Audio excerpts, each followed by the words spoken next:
Video này có thể rất cuốn. Tổng cộng dài 117 phút. Vui lòng kết nối wifi để yên tâm theo dõi. Người đàn ông thầu một mảnh đất hoang, nhưng trong cái rủi có cái may, anh có được năng lực nghe hiểu tiếng lòng động vật. Nhìn con hổ trắng nhỏ trong chăn của mình, lại nhìn con gấu trúc vừa được cho ăn mật ong, cứ bám giết lấy anh không chịu đi. Lâm Phong vẻ mặt bất lực, vốn định mở nông trang, anh lại biến nó thành vườn bách thú. Căn nhà này xem ra đã lâu không có người ở. Cỏ dại trước cửa mọc cao bằng đầu người. Dây leo trên tường rào thậm chí đã phủ kín cả bức tường, lát nữa phải dọn dẹp cho kỹ mới được. Lâm Phong dùng gậy gỗ đẩy cửa bước vào. Đột nhiên một bóng đen lao thẳng về phía anh, trong lúc hoảng loạn va vào bậu cửa ngã đến chóng mặt. Lâm Phong nhìn kỹ lại, hóa ra là một chú nhím nhỏ. Cái tên nhỏ bé này vừa lật người lại đã lập tức cuộn tròn thành của cầu gai. Lâm Phong định đi vòng qua, trong đầu đột nhiên vang lên một giọng nói non nớt như sắp khóc. Không phải mẹ, là con người, xong đời rồi, xong đời rồi. Mình sắp bị ăn thịt mất thôi. Con người thích ăn nhím nướng nhất mà, ai thế? Ai đang nói chuyện vậy? Chẳng lẽ đây là tiếng lòng của con nhím nhỏ này? Với vẻ đầy nghi hoặc, Lâm Phong ngồi xổm xuống, dùng gậy gỗ chọc nhẹ vào lưng con nhím. Đừng chạm vào tôi, con người kia. Tôi không ngon đâu.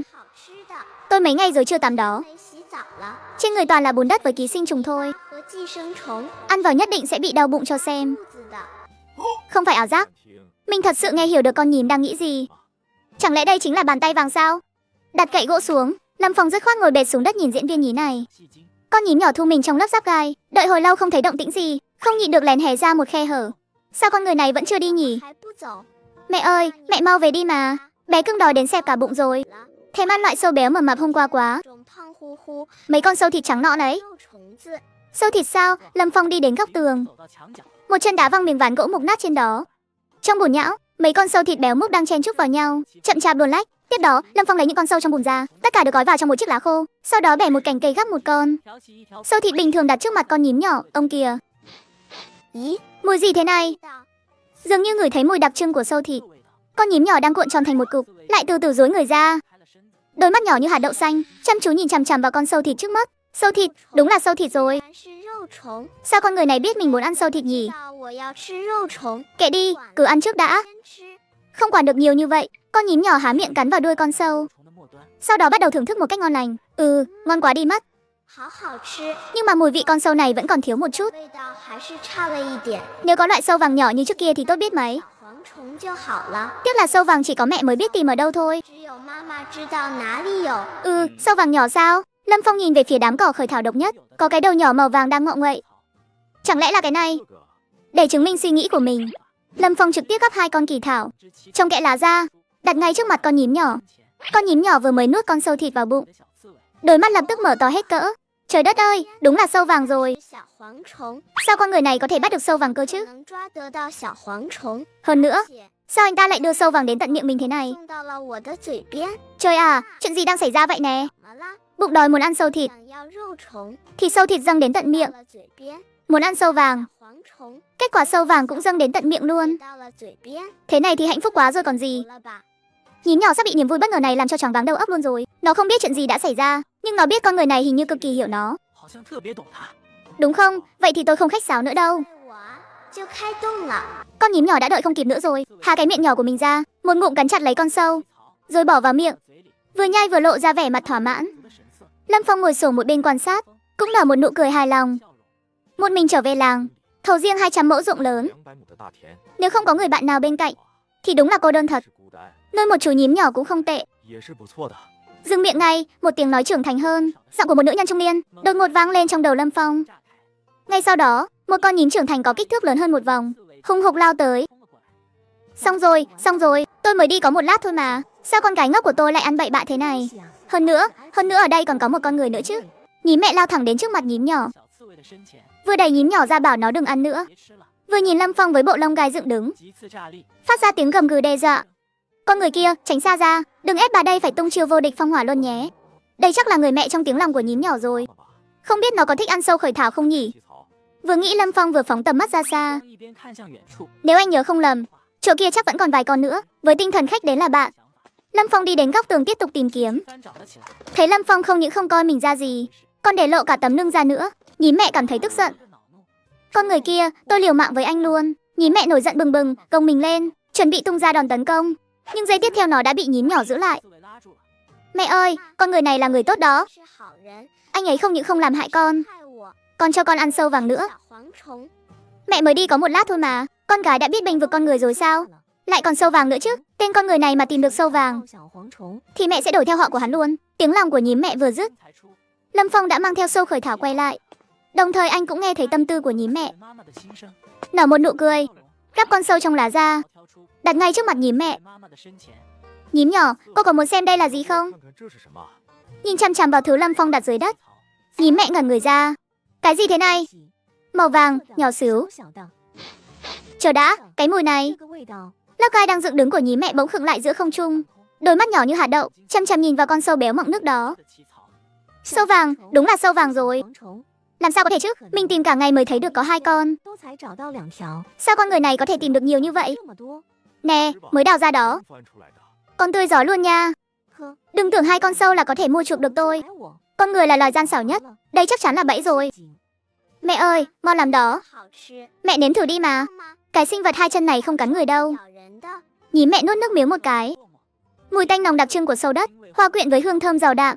Nó cứ thế từng bước lại gần hơn. Ánh mắt vẫn đầy cảnh giác nhìn Lâm Phong. Lâm Phong giữ nguyên tư thế ngồi xổm không hề nhúc nhích. Kệ đi, cứ vậy đi, ăn no cái đã mới có sức dắt đứa con gái ngốc này chạy trốn. Lâm Phong đặt mấy con sâu thịt ngay trước mặt nhím mẹ. Giây trước còn nghĩ đây là bẫy, giây sau hương thơm của sâu đã xộc thẳng vào mũi. Kệ đi, ăn no cái đã mới có sức dắt đứa con gái ngốc này chạy trốn. Món này cũng thơm quá đi mất. Thịt thì béo ngậy, cắn một miếng là dịch trào ra ngập miệng, còn cực phẩm hơn cả con mình đào được dưới gốc hòe giá tháng trước. Đúng là hàng xịn. Nhím mẹ không bằng hình tượng nữa. 3 chân 4 cẳng, ăn sạch sành xanh số sâu còn lại vào bụng. Lâm Phong nhìn bộ dạng này của nó, khóe miệng nở một nụ cười đầy ẩn ý. Đừng tưởng như vậy là tôi sẽ cảm ơn anh đâu nhé. Đây tuyệt đối là trùng hợp thôi. Chó ngáp phải rồi ấy mà. Đúng, chắc chắn là vậy rồi. Con người làm sao có thể hiểu được khẩu vị của loài nhím chúng tôi chứ? Nhím mẹ gượng ép tìm một cái cớ cho mình đỡ ngại. Quay đầu lại gọi nhím nhỏ vài tiếng. Con gái ngốc, về nhà thôi. Nó dùng đầu đẩy mông nhím nhỏ. 2 mẹ con một trước một sau nhanh chóng chuồn mất. Lâm Phong không ngăn cản, chỉ đứng dậy, ánh mắt dõi theo hướng chúng rời đi. 2 mẹ con không chạy đi xa, mà chui vào một góc tường đổ nát. Trong cái tổ nhỏ xíu, người hàng xóm này sống hơi thảm rồi. Ngày đầu tiên về quê, 200 mẫu đất còn chưa động tới, mà đã đón tiếp 2 vị cư dân bản địa rồi. Đã sống chung dưới một mái nhà. Làm chủ đất thì cũng nên thể hiện chút thành ý chứ nhỉ. Mẹ ơi, con lạnh, ráng chịu một chút đi. Đợi cái tên con người kia, đi rồi mẹ sẽ đi kiếm ít cỏ khô về lót thêm cho ấm. Nhìn mẹ chằm chằm nhìn ra cửa hang, ánh mắt đầy cảnh giác. Lúc này Lâm Phong không vào nhà nghỉ ngơi, mà cầm lấy cái chổi cũ và con dao dựa dỉ sét, bắt đầu dọn dẹp sân vườn. Một lúc sau, một góc sân đã được dọn sạch sẽ. Tiếp đó, anh nhặt được 10 mấy viên gạch đỏ còn nguyên vẹn từ đống cỏ, lại từ đống đổ nát trong nhà, lôi ra một cái ngăn kéo gỗ cụ. Chưa đầy 40 phút sau, một biệt thự chuyên dụng cho nhím vừa kiên cố, vừa khô ráo, kín đáo đã hoàn thành. Sau đó Lâm Phong đi đến trước đống gạch vụn ở góc tường. Trong hang, nhím mẹ như gặp đại địch. Hắn tới rồi kìa. Chuẩn bị chiến đấu, vô địch phong hỏa luân sẵn sàng. Lâm Phong không đưa tay ra bắt chúng, chỉ dùng gậy gỗ gõ nhẹ vào viên gạch bên cạnh. Chuyển nhà thôi 2 vị. Hả, chuyển nhà? Chuyển đi đâu cơ? Tên con người này lại đang giở trò gì nữa đây? Lâm Phong lùi lại vài bước, nhưng tầm nhìn ra, nhím mẹ nhìn theo hướng Lâm Phong chỉ. Cách đó không xa xuất hiện một kiến trúc kỳ lạ. Nhím nhỏ ngửi thấy mùi thơm thoang thoảng của lá thông khô, sải đôi chân ngắn cũng chạy ngay về phía nhà mới. Quay lại mau, coi chừng có bẫy đó. À, mẹ ơi mẹ mau tới xem nè, chỗ này vừa ấm vừa mềm nữa. Ồ, đây thật sự là cho chúng ta sao? Khô ráo quá.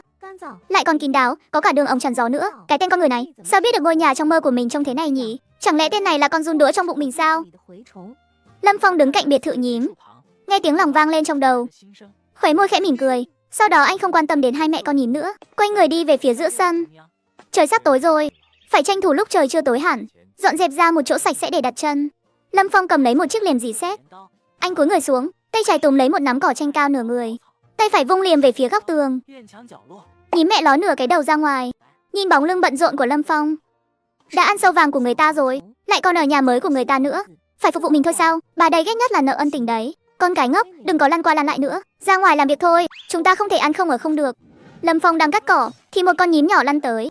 Trên người găm đầy lá khô và vụn cỏ, trông như một quả cầu len vậy. Hi hục, chạy đến đống rác rồi lại chạy về. Anh quay đầu nhìn lại, nhím mẹ đang kéo lê những cành cây khô, gặp hố đất còn biết đi vòng qua nữa. Cái năng lực này còn dùng được như thế này sao? Vốn dĩ tưởng nghe hiểu tiếng lòng động vật, cùng lắm là hiểu được tập tính của chúng thôi, để sau này tiện nuôi ít gia cầm. Không ngờ 2 con nhím hoang này lại trực tiếp mở chế độ làm thuê trả nợ luôn. Ây da, sao cái cành cây này nặng thế nhỉ? Vì mấy con sâu vàng kia, liều thôi. Lâm Phong chịu trách nhiệm cắt cỏ, mẹ con Nhím chịu trách nhiệm vận chuyển lá và cành khô. Chưa đầy nửa giờ sau, giữa sân đã được dọn sạch một khoảng trống lớn. Nhím nhỏ mệt lả nằm vật ra đất, bụng ngửa lên trời, bốn chân dang rộng thở hổn hển nữa. Mẹ ơi, con không tha nổi nữa rồi, con mệt chết mất thôi. Im miệng, nghỉ 5 phút rồi làm tiếp. Con người kia vẫn đang nhìn chúng ta đấy. Đừng để anh ta cảm thấy chúng ta vô dụng. Trời sập tối, trước cổng sân vang lên tiếng bước chân cùng tiếng kim loại và chạm vào nhau. Phong ca, người đến tên là anh Phúc, là bạn nối khố của Lâm Phong, bên cạnh còn dắt theo con gái nam của mình. Ăn cơm trước đã, thịt hun khói sao tói tay vẫn còn nóng hổi nè. Anh Phúc vừa đi được 2 bước, bỗng khựng lại một cái. Thị lực cực tốt của mình ngay lập tức khóa chặt lấy 2 bóng đen đang ngọ nguậy bên cạnh Lâm Phong. Ôi giời, Nhím kia, nam lùi lại. Anh Phúc thuận tay vừa lấy một khúc gậy gỗ to bằng cổ tay, sải bước lao lên. Phong ca tránh ra, thứ này tà môn lắm. Trên người toàn là bọ chết với đỉa thôi. Đâm người đau làm đó. Động tác của anh Phúc cực nhanh, khúc gậy giơ cao quá đầu, nhắm thẳng vào con nhím mẹ dưới đất mà nện xuống. Nhím mẹ đang vận chuyển đống củi tạp, bị cảnh tượng bất ngờ này làm cho kinh hãi. Bí kíp vô địch phong hỏa luân chuẩn bị. Ngay khi khúc gậy chỉ còn cách nhím mẹ chưa đầy 1 mét, một bàn tay trắng trẻo nhưng đầy sức mạnh bỗng thò ra, giữ chặt lấy thân gậy. Anh Phúc, đừng động thủ. Anh Phúc nhìn theo hướng gậy gỗ. Lâm Phong đang đứng trước mặt mình, một tay nắm lấy gậy, thần sắc bình thản. Phong ca, anh bảo vệ cái thứ xúc sinh này làm gì? Thứ này chuyên phá hoại mùa màng, lại còn dễ lây bệnh nữa. Chúng không phá hoại mùa màng đâu. Vớ vẩn, cái thứ này là giặc nhà nông đấy. Cậu nhìn kỹ đi. Anh Phúc nhìn theo ngón tay của Lâm Phong. Chú nhím nhỏ đang cõng trên lưng một ba lô đầy lá khô và vụn cỏ, đi ngang qua chân anh Phúc. Nó giày đôi chân ngắn, đi thẳng về phía đống rác ngoài tường rào. Rung người một cái, lá khô rơi xuống. Sau đó nó quay người lại không thèm nhìn đến anh Phúc một cái, lại chạy về cạnh đống cỏ lăn một vòng, tiếp tục găm lá cây lên lưng. Ba ơi nhìn kìa, nhím nhỏ đang quét dọn sân kìa. Ôi, trong sân yên tĩnh đến đáng sợ. Chỉ còn nghe thấy tiếng móng vuốt của nhím nhỏ cọ sát xuống mặt đất sột soạt. Anh Phúc nuốt nước miếng một cái, cảm thấy thế giới quan suốt 30 năm qua của mình đang sụp đổ. Phong ca, thứ này thành tinh rồi à? Chưa thành tinh, chúng là nhân viên của anh. Nhân viên gì cơ? Người đàn ông tốt bụng dựng lều cho lũ nhím lang thang. Không ngờ nhím lại biết báo ân, ăn của người ta thì phải biết nể mặt người ta, lấy của người ta thì phải biết ngại, trực tiếp hóa thân thành siêu nhân làm thuê, chủ động giúp đỡ dọn dẹp cỏ dại cành khô ở đây. Màn thao tác này khiến người anh em anh Phúc ngớ người tại chỗ. Phong ca, thứ này thành tinh thật rồi à? Chưa thành tinh, chúng là nhân viên của anh. Nhân viên gì chứ? Bao ăn bao ở, làm chút việc để trừ tiền phòng cũng hợp lý thôi đúng không? Lâm Phong nói xong, gắp một miếng thịt hun khói bỏ vào miệng. Anh Phúc nhìn dáng vẻ bình thản ăn cơm của Lâm Phong, lại nhìn 2 con nhím vẫn đang hì hục khuân vác lá cây, đầu óc hoàn toàn không thể hiểu nổi nữa. Không phải chứ, Phong ca, anh nhờ cái này, anh dựng tổ cho chúng sâu ăn, chúng biết ơn nên báo đáp thôi. Giúp anh dọn dẹp sân vườn không phải là chuyện rất bình thường sao?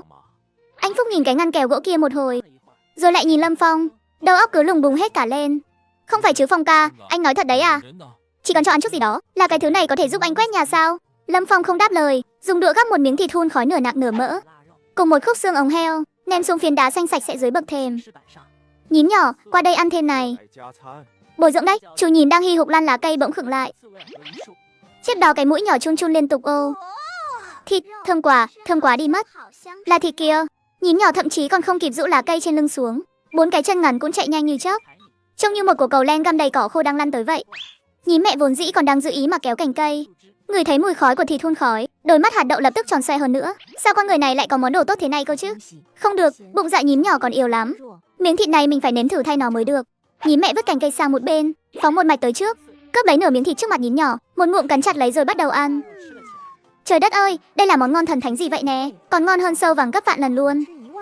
Bà đây thề, hôm nay dẫu có mệt chết trong cái sân này cũng đáng rồi. Nhím nhỏ không tranh được thịt, bất ức tiến lại gần khúc xương ống, thò cái lưỡi nhỏ ra liếm liếm phần nước canh còn dính trên đó. Ồ, ngon quá. Mẹ ơi, cái nước này ngọt và thơm quá đi thôi. Hai mẹ con vùi đầu đánh chén, ngay cả những sợi thịt trên xương cũng được liếm sạch sành xanh. Anh Phúc đứng bên cạnh nhìn mà há hốc mồm. Phong ca, chúng nó thật sự ăn kìa. Ăn no mới có sức mà làm việc chứ. Và ngay lúc này, nhím mẹ sau khi đã chén sạch sẽ liền ngẩng đầu lên, nhìn Lâm Phong một cái, lại nhìn vào mớ cỏ dại đầy sân.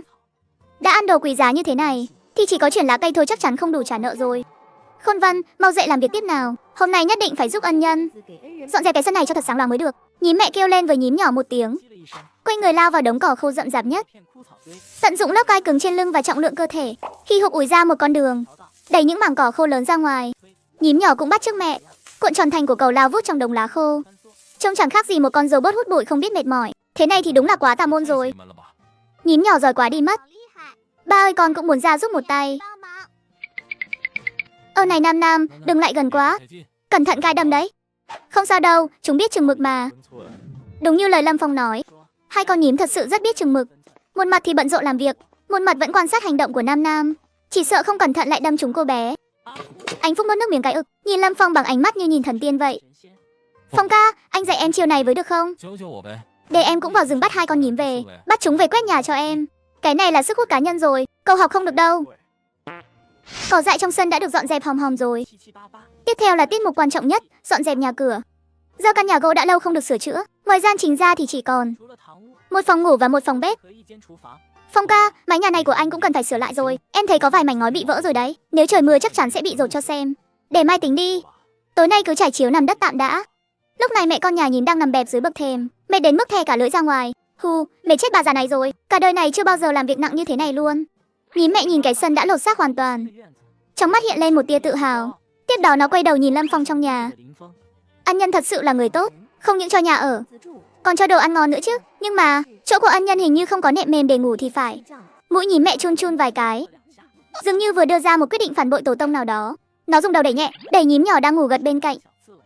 Khôn Văn, mau tỉnh dậy đi, vào rừng một chuyến đi đâu thế? Mẹ ơi, con buồn ngủ quá.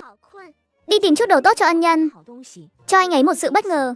Người mẹ này không hề do dự, dẫn theo nhím con, men theo bóng tối dưới chân tường, vèo một cái đã chui vào bụi cỏ hoang ngoài tường viện, chạy về hướng Thập Vạn Đại Sơn.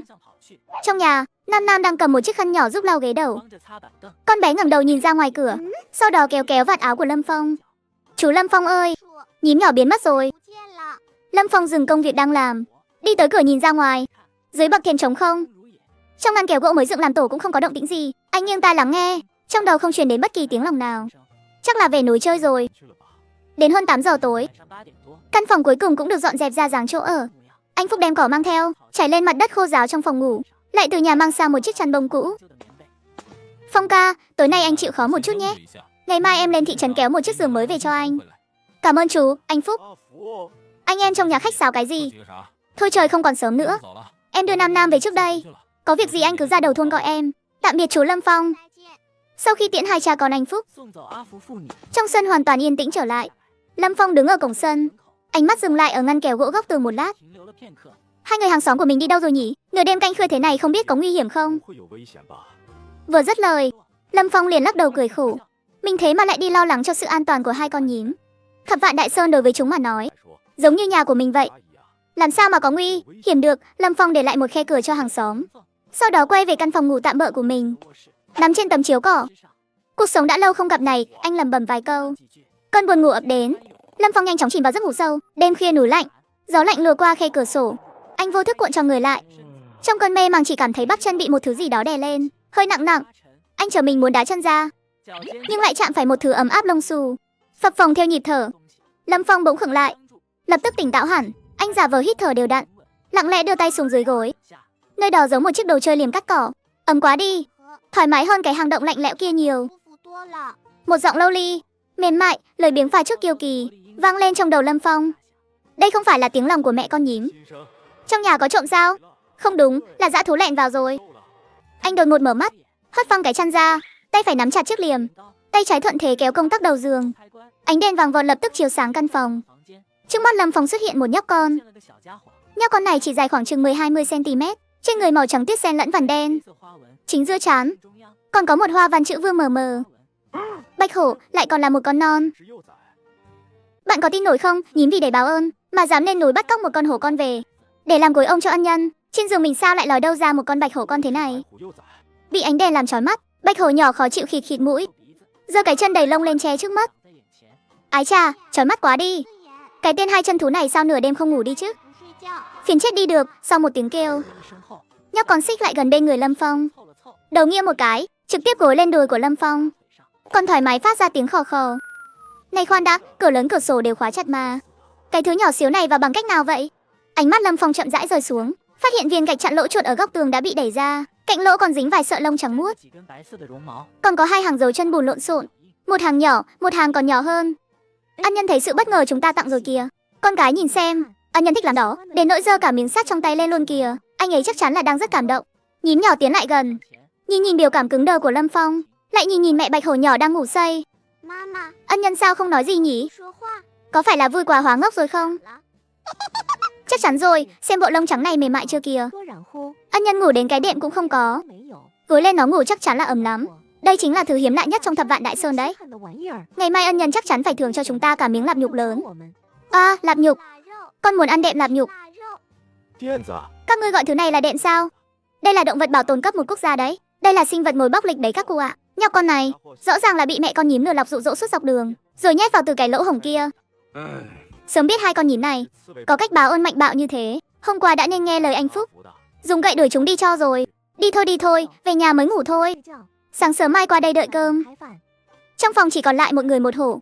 Bạch Hổ nhỏ cảm thấy ánh sáng hơi chói mắt. Nghe thấy tiếng động, cái đầu xù lông rúc vào chân Lâm Phong. Tìm một góc độ thoải mái hơn rồi tiếp tục ngủ khí. Lâm Phong nhẹ nhàng thả công tắc dây kéo. Trong phòng lại chìm vào bóng tối. Anh chậm rãi đặt liền xuống, nhét nó lại dưới gối. Cơ chân căng cứng, không dám cử động dù chỉ một chút. Bạch Hổ con xuất hiện ở đây chỉ có hai khả năng. Một là hổ mẹ đã xảy ra chuyện, hổ con đi lạc bên ngoài bị mẹ con nhìn tóm được. Hai là hổ mẹ ra ngoài kiếm ăn, mẹ con nhím thừa cơ lẻn vào trộm hổ con ra. Nếu là trường hợp thứ nhất thì còn đỡ. Nếu là trường hợp thứ hai, con gái dậy mau. Trời sáng rồi, ra cửa đợi thôi. Ân Nhân đến giờ dậy phát lạp nhục rồi. Tiếng lòng đầy khí thế của nhím mẹ vang lên đúng giờ. Lâm Phong hít sâu một hơi, nén lại thôi thúc muốn đem hai con nhím kia đi nướng xiên que. Lúc này Bạch Hổ nhỏ phát ra một tiếng kêu non nớt, một tiếng au ngập mùi sữa. Bốn cái chân đồng thời dùng lực vươn vai một cái, sau đó mở mắt ngáp một cái thật dài. Đôi mắt vẫn còn vương chút màng xanh, dưới ánh sáng mờ ảo trông thật trong veo và ngơ ngác. Nó ngẩng đầu nhìn quanh môi trường xung quanh, cuối cùng tầm mắt dừng lại trên mặt Lâm Phong. Một người một hổ, mắt to trừng mắt nhỏ. Cái tên hai chân thú này sao lại bất động thế nhỉ? Nó tiến lại gần, mũi hét lên hít dưới cằm Lâm Phong. Một mùi sữa hòa lẫn với hơi thở của bùn đất ập thẳng vào mặt. Lâm Phong chậm rãi giơ tay phải lên, dừng giữa không trung không hạ xuống. Bạch Hổ nhỏ không hề sợ người lạ, thấy Lâm Phong giơ tay liền trực tiếp dùng đầu hút vào, thuận thế cọ cọ vào lòng bàn tay Lâm Phong. Tên hai chân thú này thơm thơm, dễ ngửi quá. Bạch Hổ nhỏ rút đầu ra khỏi bàn tay Lâm Phong, chun mũi hít trên quần áo của anh. Không có mùi nguy hiểm. Sau đó nó ngồi phịch xuống đùi Lâm Phong, giơ một cái chân sau lên bắt đầu liếm lông như trốn không người. Xem ra nhóc con này vẫn chưa nhận ra mình đã bị bắt cóc. Mình phải để lại bằng chứng, chứng minh thứ này là tự nó chạy tới đây, tuyệt đối không phải do mình lên núi trộm về. Lâm Phong lấy điện thoại ra, mở máy ảnh nhắm vào Bạch Hổ nhỏ rồi nhấn nút chụp. Tiếng màn chập vang lên khiến Bạch Hổ nhỏ khựng lại, tò mò nhìn chằm chằm vào điện thoại. Cái khối đen nhỏ này còn biết phát ra tiếng kêu cơ à, muốn chặn thử quá. Lâm Phong tranh thủ chụp thêm mấy tấm. Trong ảnh, Bạch Hổ nhỏ có đôi mắt xanh trong vắt, chữ Vương giữa trán rõ ràng. Chụp xong anh lập tức gọi vào số của thôn trưởng Lâm Trường Thanh. Hello, anh Phong hả? Trời vừa mới sáng mà, việc đồng áng không cần vội đâu. Thôn trưởng, hiện giờ ông có đang ở trong phòng một mình không? Bà nhà anh ra sau vườn cho gà ăn rồi. Sao thế? Nhà cháu có một thứ khách không mời mà đến, một con vật thuộc họ mèo màu trắng. Động vật họ mèo à? Mèo rừng chứ gì, trong núi nhiều mèo rừng lắm. Cháu cứ cho nó ít cơm thừa. Trên trán nó có một chữ Vương. Trên trán có chữ Vương ơ, hổ thì đúng là như vậy. Lâm Phong, sáng sớm ra cháu đùa hơi quá rồi đấy. Trong Thập Vạn Đại Sơn đúng là có hổ, nhưng đó là chuyện từ trước khi thành lập quốc gia rồi. Bây giờ đến một sợi lông hổ còn chả tìm thấy. Trên giường cháu làm sao mà có hổ được? Thôn trưởng, cháu không đùa đâu. Nó đang ngồi chén chệ trên đùi cháu đây này. Cháu vừa gửi ảnh cho ông đấy, ông xem thử đi. Đợi tí, để tôi đeo kính lão vào đã. Lâm Phong không cúp máy, lặng lẽ nhìn Bạch Hổ nhỏ. Nhóc con đã mất hứng thú với Lâm Phong, sự chú ý rời sang một con sâu. Trên mép chiếu cỏ, nó hạ thấp người, mông lắc lắc hai cái rồi đột ngột vồ tới. Con sâu chui tọt vào khe đất, nó vô hụt. Bạch Hổ nhỏ bực bội cào cào gạch lát nền. Lâm Trường Thanh mở điện thoại, xem mấy tấm ảnh Lâm Phong gửi tới. Tấm thứ nhất, trong căn phòng tối mờ, một bóng dáng màu trắng xù lông đang nằm trên chiếu cỏ. Tấm thứ hai là chụp cận cảnh, một đôi mắt xanh thẳm, nhìn chằm chằm vào ống kính. Đầu óc Lâm Trường Thanh huỳnh một tiếng. Vãi trường, mẹ ơi cứu con với. Tôi sống hơn 60 năm rồi, đừng nói Bạch Hổ, đến hổ vàng còn chưa thấy bao giờ. Anh Phong, cháu đừng cử động, tuyệt đối đừng cử động nhé. Hổ con ở đây thì hổ mẹ chắc chắn đang tìm quanh chỗ cháu đấy. Nếu mà dính hơi của hổ con, hổ mẹ ngửi thấy mùi là nó xử đẹp cháu luôn đấy. Dính rồi, nó ngủ trên đùi cháu cả đêm qua rồi. Anh Phong ơi là anh Phong, cháu xem có cần viết di chúc gì không, để tôi bảo bà nhà tôi ra đầu thôn mua ít tiền vàng mã. Hổ mẹ chưa xuống núi đâu. Nửa đêm qua nhóc con này đã ở đây rồi thôn trưởng. Thứ này để đâu thì hợp lý à? Để đâu cũng không hợp lý hết. Cho khóa chặt cửa lớn cửa sổ vào. Tuyệt đối đừng trêu vào nhóc con đó. Tôi sẽ dẫn người qua ngay đây.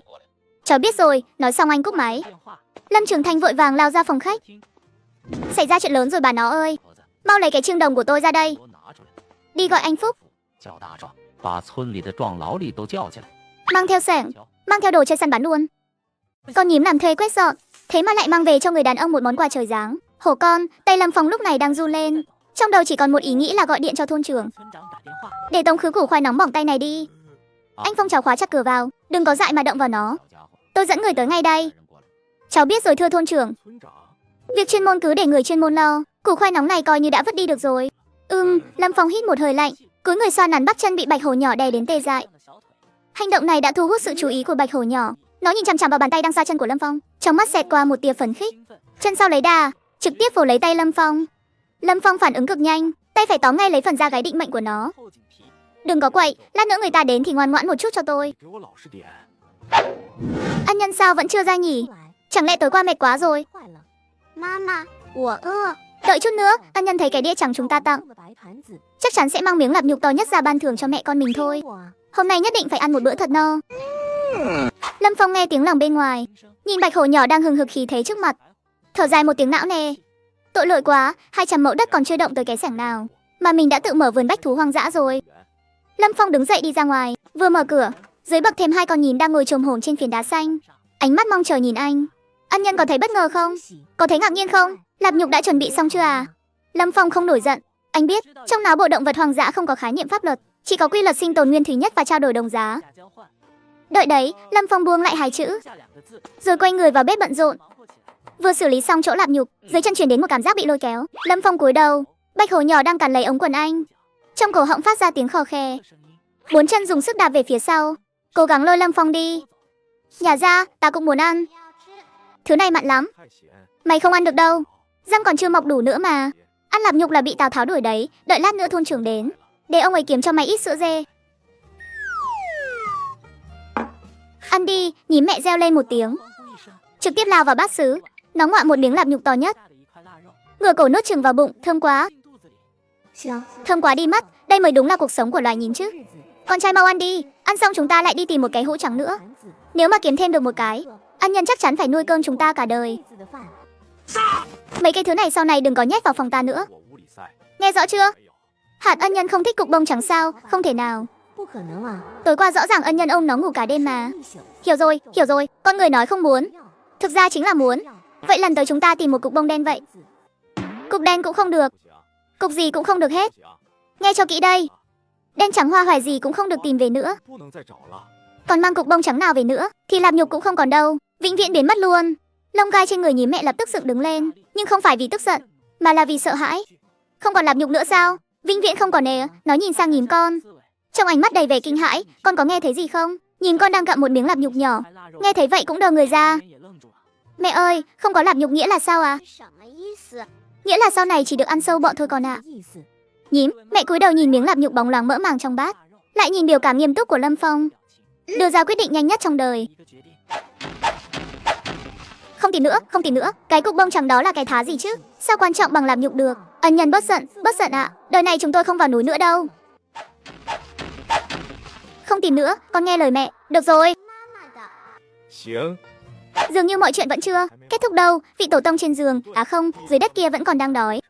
Đại, bạch hổ nhỏ nhìn Lâm Phong với vẻ mặt tủi thân. Nó thấy mẹ con nhím được ăn lạp nhục, nó cũng muốn ăn. Mày còn nhỏ quá, cái này mày không ăn được đâu. Lâm Phong lục lọi trong đống đồ đạc ra một cái ca tráng men, múc nửa ca nước hầm xương. Sau khi thổi nguội liền đặt trước mặt bạch hổ nhỏ. Uống cái này lót dạ trước đi. Bạch hổ nhỏ lại gần ngửi, thè lưỡi liếm 2 cái. Mùi thơm béo của nước hầm xương rõ ràng rất hợp khẩu vị. Nó cúi đầu xuống, cái lưỡi liếm nước hầm xương liên tục. Nói thật lòng, gạt bỏ cái rủi ro ngồi bóc lịch sang một bên, thì cái nhóc con này đúng là rất đẹp. Nhưng tính toán thời gian, thôn trưởng chắc là sắp dẫn người tới rồi. Chỉ cần bàn giao con bạch hổ nhỏ này an toàn, thì đại nghiệp trang trại của mình có thể chính thức bắt đầu rồi. Lâm Phong đang tính toán lát nữa thôn trưởng đến sẽ bàn giao thế nào. Bạch hổ nhỏ đột nhiên dừng lại, nó ngẩng đầu lên, mũi khịt khịt liên hồi, như đang bắt lấy một mùi hương thoang thoảng nào đó. Nó kêu khẽ một tiếng mang tính dò hỏi, đầy vẻ hoang mang. Không có phản hồi, nó lại tiến thêm 2 bước lại gần tường viện. vịn vào cánh cổng sắt hoen rỉ, kiễng chân nhìn ra ngoài. Tiếng kêu bỗng trở nên gấp gáp, không còn là tiếng kêu non nớt ngây ngô nữa, mà là tiếng gọi đầy sức xuyên thấu.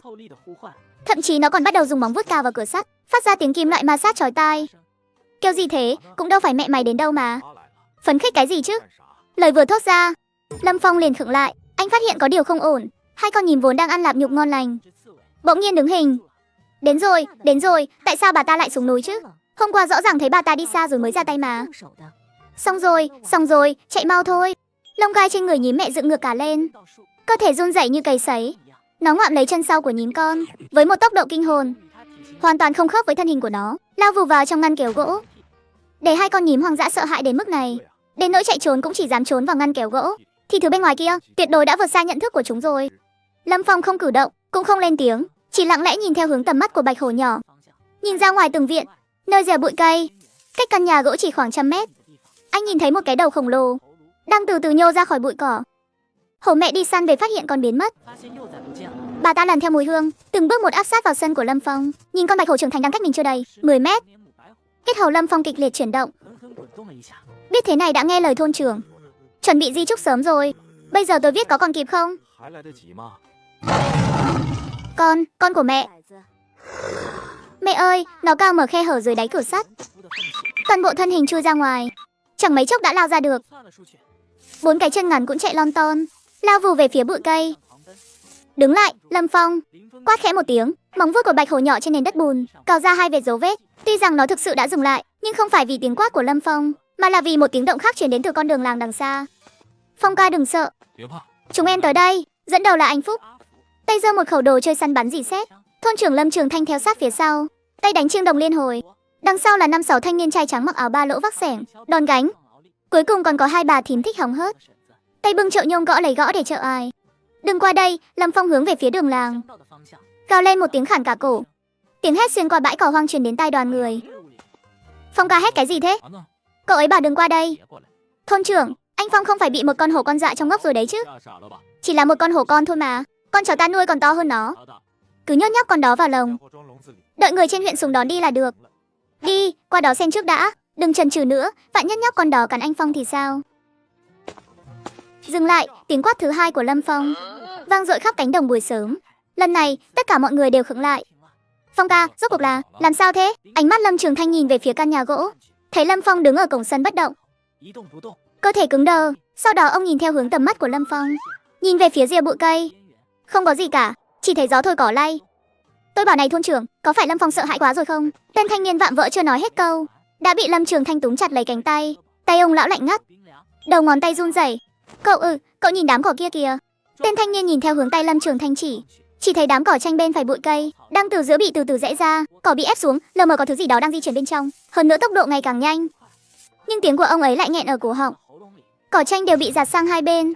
Một cái đầu nhọn cao gần 1 mét, thân dài hơn 2 mét, một con hổ mẹ trắng muốt lao ra từ bên trong. Nó không hề tấn công ngay lập tức, mà nghiêng người bảo vệ hổ con ở trước mặt.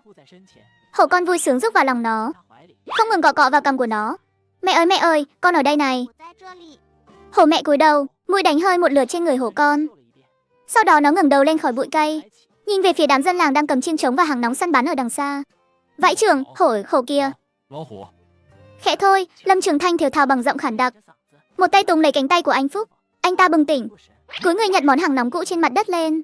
Hàng nóng nhắm thẳng về phía con hổ trắng mẹ. Ta cho nó bay màu luôn. Giọng của anh Phúc đang run rẩy, nhưng anh ta vẫn nghiến chặt răng, mạnh dạn bóp cò. Tạch một tiếng va chạm kim loại cực kỳ nhỏ vang lên. Không có tia lửa, cũng chẳng có tiếng nổ nào. Tịt ngòi rồi, anh Phúc lại bóp thêm lần nữa, vẫn không nổ. Chết tiệt, anh Phúc chửi thêm một tiếng, điên cuồng kéo chốt đầy vỏ đạn ra, lại đẩy một viên khác vào. Lần thứ 3 vẫn tịt ngòi, không có phản ứng gì. Mặt của Lâm Trường Thanh trắng bệch. Ông quay đầu nhìn về phía ngôi nhà gỗ. Khoảng cách giữa hổ trắng mẹ và Lâm Phong ước chừng không quá 30 mét. Anh Phong chạy đi, Phong ca chạy mau đi. Chạy về phía làng ấy, chúng tôi sẽ yểm trợ cho cậu. Lâm Phong nghe thấy nhưng không chạy, ngược lại, ánh mắt anh đang cẩn thận quan sát hổ mẹ. Anh phát hiện trạng thái của con hổ mẹ này có chút không đúng. Tuy nó đang bảo vệ hổ con, ánh mắt hung dữ chằm chằm nhìn vào đám đông, nhưng cơ thể nó lại đang vặn vẹo một cách không tự nhiên. Ngứa quá đi mất. Con ve rừng chết tiệt này lại cắn ngay điểm mù rồi. Con trai đừng có húc lung tung, mẹ đang ngứa đến phát điên đây này. Con ve rừng cắn ở điểm mù phía bên phải cổ. Hổ mẹ tự liềm không được, gái cũng chẳng xong. Hổ con dường như nhận ra sự khó chịu của mẹ, Nó kiễng chân lên, thè cái lưỡi nhỏ ra muốn liếm cổ hổ mẹ giúp. Nhưng ngặt nỗi chân ngắn quá, hoàn toàn không với tới. Không ơi, không tới được. Hổ con cuống cuồng chạy tới chạy lui. Dưới bụng hổ mẹ càng cọ càng bực bội. Sự đau nhức và ngứa ngáy dữ dội trên cổ khiến nó mất sạch kiên nhẫn. Xong rồi, hổ nổi giận rồi. Anh Phong chạy mau. Tôi phải đi cứu Phong ca. Anh Phúc ném món đồ chơi hỏng tịt ngồi xuống đất, vơ lấy cái đòn gánh bên cạnh định xông lên. Cậu muốn tìm đường đăng xuất à? Tôi không quan tâm, Phong ca vẫn còn ở đó. Mắt của anh Phúc đỏ hoe. Mấy thanh niên vạm vỡ lao tới, phải 3-4 người mới giữ được anh Phúc lại. Và ngay lúc này, Lâm Phong động đậy, anh cúi người nhặt một cây trúc dài hơn 2 mét lên, đi về phía hổ trắng mẹ. Phong ca, anh điên rồi à? Cầm cái cây trúc nát đó thì có tác dụng gì chứ? Lâm Phong không bận tâm đến tiếng kêu kinh hãi của dân làng, anh không hề lùi bước, ánh mắt bình tĩnh nhìn thẳng vào hổ mẹ. Đồng tử của hổ mẹ hơi co lại, trong cổ họng phát ra tiếng cảnh báo trầm đục. Thú hai chân kia, đừng có qua đây, lại gần nữa là bà đây cắn nát cáo dừa của người đấy. Lâm Phong dừng lại ở cách con hổ 3 mét. Anh không hề đưa ra bất kỳ tư thế tấn công nào, mà từ từ đưa cây trúc trong tay ra, nhẹ nhàng chạm vào phía bên phải cổ hổ mẹ, nơi mà lúc này nó cứ cọ mãi không thôi. Sau đó bắt đầu nhẹ nhàng gãi gãi, cơ thể hổ mẹ đột nhiên khựng lại, tiếng gầm gừ trầm thấp lập tức im bặt. À tang, đúng là chỗ này rồi, đúng rồi. Sang bên trái một chút nữa. Chân sau của hổ mẹ khẽ cử động. Đây không phải là sợ hãi đến run rẩy, mà là vì được gãi đúng chỗ ngứa, nên mới có phản ứng bản năng không thể khống chế được. Lâm Phong nghe thấy tiếng lòng của hổ mẹ vang lên trong đầu, động tác tay vẫn không hề dừng lại. Đúng, chính là chỗ này. Lên trên một chút nữa. Làm sao mà nó biết mình ngứa ở đây nhỉ? Sướng quá. Gãi tiếp đi à. Trong cổ họng hổ mẹ phát ra một tiếng động cực kỳ mâu thuẫn, vừa giống như âm đuôi của tiếng gầm thấp, lại vừa giống như tiếng hừ hừ đầy thỏa mãn. Đằng xa, tất cả mọi người đều đứng hình. Anh Phúc bị mấy người đè chặt, há hốc mồm kinh ngạc, không nói nên lời. Lâm Trường Thanh tháo kính lão ra lau, rồi đeo lại lần nữa, vẻ mặt không thể tin nổi. Chuyện này là sao? Chẳng lẽ con hổ này xuống núi tìm người chỉ để nhờ gãi ngứa cho nó thôi sao? Chứng kiến cảnh này, thôn trưởng, anh Phúc và những người khác đều ngơ ngác. Đây là tình huống gì vậy? Con hổ được gãi đến mức phê luôn rồi. Thấy phản ứng của hổ mẹ, Lâm Phong đã chắc chắn rồi. Động tác tay của anh không ngừng, làm theo tiếng lòng của hổ mẹ. Bảo sang trái là sang trái, bảo xuống dưới là xuống dưới. Chính xác đến mức ngay cả hổ mẹ cũng phải ngẩn người. Cái con thú hai chân này sao lần nào cũng gãi đúng vào chỗ ngứa nhất của mình nhỉ? Chỗ mà móng vuốt của mình không với tới được, mà nó lại dùng một cái cây để gãi. Đúng, chính là cái cục đồi đó. Gãi đi, dùng sức gãi mạnh vào. Lâm Phong tăng thêm lực tay, cây trúc nhanh chóng cọ sát xung quanh vết côn trùng cắn. Hổ mẹ sướng đến mức mắt cũng híp lại luôn rồi. Thân hình to lớn vậy mà lại giống như một con mèo lớn vậy, mềm nhũn lắc lư theo lực đẩy của cây trúc. Nhưng gãi được một lúc, hổ mẹ lại thấy chưa đã, cái gậy gỗ này cứng quá, không có cảm giác gì cả. Cái hai chân kia, dùng tay đi. Hổ mẹ đột nhiên há miệng ngoạm lấy cây trúc. Lâm Phong sững người, chưa kịp để anh phản ứng, hổ mẹ bỗng hất mạnh đầu một cái, một luồng sức mạnh khổng lồ truyền qua cây trúc. Lâm Phong hoàn toàn không giữ nổi nó, cả người trực tiếp bị kéo loạng choạng về phía trước, ngã ngồi ngay trước mặt hổ mẹ. Xong đời rồi, Phong ca ơi. Mọi người đều tưởng rằng lần này Lâm Phong tiêu đời rồi. Bị hổ kéo lại ở khoảng cách gần như thế này, thần tiên cũng khó mà cứu được. Anh Phúc bất chấp tất cả giơ đòn cánh lên, mắt đỏ vạch xông lên định liều mạng với hổ. Đồ xúc sinh, thả Phong ca của tao ra. Tuy nhiên, cảnh tượng xảy ra ở giây tiếp theo đã khiến anh Phúc khựng lại ngay tức khắc. Chỉ thấy con hổ trắng mẹ kia phịch một tiếng, nằm ngửa bụng ra ngay trước mặt Lâm Phong, vặn vẹo vài cái trên mặt đất, để lộ vùng bụng trắng mềm mại. Ngay sau đó, một cái chân trước to khỏe ngang ngược gạt tay của Lâm Phong qua, trực tiếp ấn vào vết sưng bên phải cổ của nó. Nhanh, dùng tay gãi đi. Thôn trưởng, anh Phong có phải bị sơn thần nhập rồi không? Câu hỏi tôi thì tôi biết hỏi ai. Sống hơn 60 năm rồi, đây cũng là lần đầu tôi thấy đấy. Tại cổng trang trại, Lâm Phong đang ngồi xuống trước mặt hổ trắng mẹ, một tay luồn vào lớp lông cổ của nó vuốt tới vuốt lui. Con hổ trắng mẹ không những không cắn, mà cái đuôi còn gác cả lên chân Lâm Phong nữa. Này con hổ này có phải bị đánh thuốc mê gì không? Làm gì có loại thuốc mê nào như thế? Tôi thấy con hổ này đối với nó khá là hiền đấy. Lâm Trường Thanh đứng đó không nhúc nhích, quan sát rất lâu. Ông có nghĩ nát óc cũng không hiểu nổi. Sau đó ông lấy điện thoại ra xem màn hình, vừa hay có một cuộc gọi nhỡ. Thế là cục trưởng Vương của cục Lâm nghiệp. Ông gọi lại ngay. Thôn trưởng Lâm, tình hình bên đó thế nào rồi? Người của chúng tôi đã vào làng rồi, 5 phút nữa sẽ tới nơi. Cục trưởng Vương, mọi người có lẽ không cần gấp như vậy đâu. Ý ông là sao? Hổ chạy mất rồi à? Chưa chạy, chỉ là tình hình không giống như chúng ta dự tính cho lắm. Ông đến nơi là sẽ biết ngay thôi. Trong sân, hổ mẹ đang nằm phơi bụng trên mặt đất. Lâm Phong ngồi xổm một bên, vạch lớp lông phía bên phải cổ nó ra một cách từ từ, nhanh chóng tìm thấy con ve rừng, lấy từ trong túi ra một cái bật lửa, vặn lửa nhỏ lại, đưa tới gần con ve rừng, hơi nhẹ ở khoảng cách khoảng nửa cm. Tận dụng đặc tính cực kỳ nhạy cảm với nhiệt độ cao của ve rừng, khiến nó tự động nhả miệng ra. Ông, cái thứ nóng hôi hổi này là cái quái gì thế? À, cái thứ cắn mình biến mất rồi. Con ve rừng đã nhả miệng. Lâm Phong dùng một cánh tay nhỏ khiến nó lên rồi búng xuống đất, giơ chân giẫm một cái cho sạch nợ. Hổ mẹ nghiêng đầu, chăm chăm nhìn vào chỗ bị thương một lúc lâu, rồi lại cọ cọ vài cái. Cái thứ hành hạ bà đây bao nhiêu ngày nay, đã bị con thú hai chân này đuổi đi rồi. Hổ mẹ không thèm quan tâm đến anh nữa. Cúi đầu liếm mạnh vào vùng da đó vài cái, liếm xong còn dùng mình một cái. Sau đó nó quay đầu lại. Này, cái đầu lớn của hổ mẹ trực tiếp ghé sát vào, cái lưỡi rộng như chiếc khăn lông của nó đã thu lại lớp gai ngược, liếm một đường từ cằm Lâm Phong lên tận chân tóc luôn. Tốt, chính là ngươi rồi.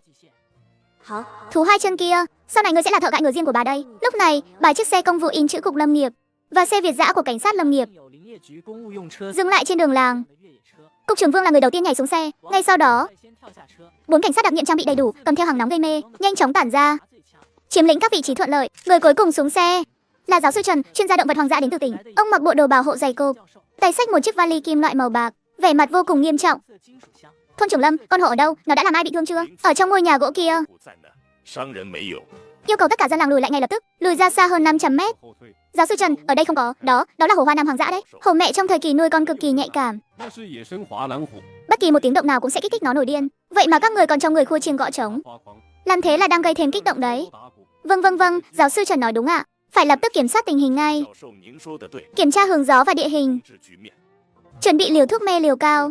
Nhất định phải hạ gục nó trước khi nó phát hỏa. Cục trưởng Vương, giáo sư Trần. Hai người bình tĩnh đã nào. Làm sao mà không bình tĩnh được chứ? Liên quan đến tính mạng con người đấy. Không phải. Ý tôi là có lẽ không cần dùng đến hàng nóng gây mê đâu hả? Ý ông là sao?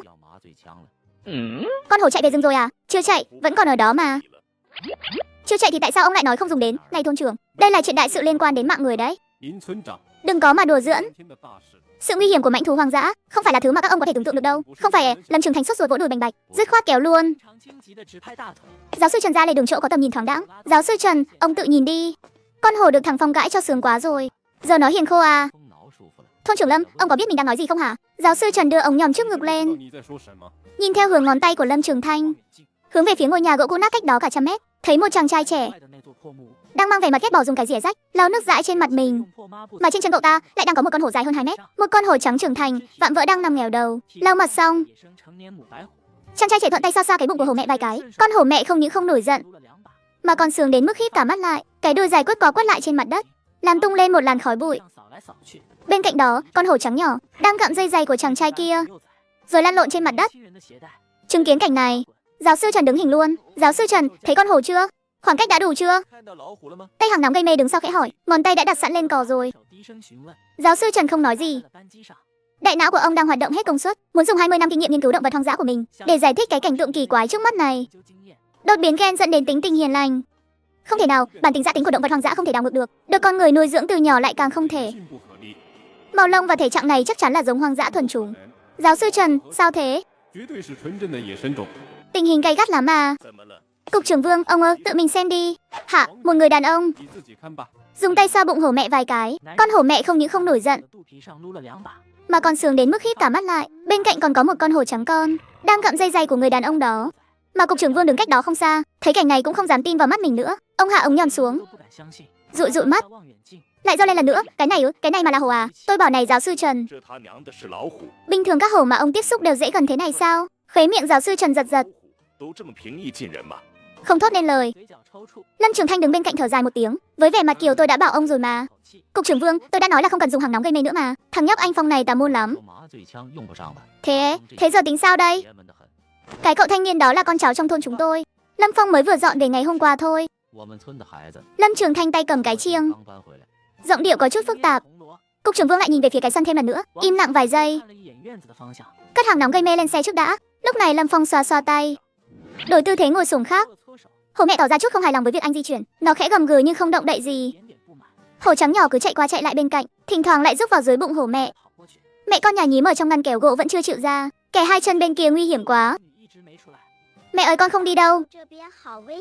Đồ ngốc, chúng ta cứ ở đây đừng động đậy gì cả, cứ coi như không nhìn thấy gì đi. Và lúc này, cục trưởng Vương dẫn người đi đến cổng sân, dừng lại ở ngoài cửa chứ không vào trong. Giữa ông ta và Lâm Phong, ngăn cách bởi một con hổ trắng trưởng thành đang nằm trên đất. Cậu là Lâm Phong đúng không? Đúng, tôi là người của cục lâm nghiệp đến xử lý tình hình con hổ này. Con hổ này sao cậu lại à? Trên cổ nó có con ve rừng, tôi giúp nó lấy ra rồi. Chỉ thế thôi à? Giáo sư Trần đi theo phía sau lấy sổ ghi chép ra, cầm bút lơ lửng trên không trung. Mãi mà không hạ bút xuống được. Cậu bảo Phong ca cái đầu này, cái gan này rốt cuộc là lớn cỡ nào nhỉ? Tôi làm sao mà biết được. Dù sao thì cũng chả giống tôi tí nào. Trong sân, Hổ mẹ lại gác đầu lên chỗ Lâm Phong vừa ngồi xong, nó liếc nhìn đám người đang đứng ở cửa. Một lũ thú hai chân đến đây làm gì thế nhỉ? Bà đây giờ đang tâm trạng tốt, lười chẳng thèm quản lũ các ngươi. Thú hai chân kia, ngươi đi đâu đấy? Quay lại gái tiếp đi chứ. Lâm Phong, cậu nghe tôi nói đây. Con hổ này hiện giờ rất gần gũi với cậu, nhưng bản chất nó vẫn là mãnh thú hoang dã. Hôm nay nó tâm trạng tốt không cắn cậu, chứ ngày mai, ngày kia thì sao? Và theo quy định của pháp luật, cá nhân không được phép tự ý nuôi dưỡng động vật bảo tồn cấp một quốc gia. Con hổ này bắt buộc phải được đưa trở lại rừng. Cục trưởng Vương nói xong, đã chuẩn bị sẵn tinh thần để thuyết phục lâu dài.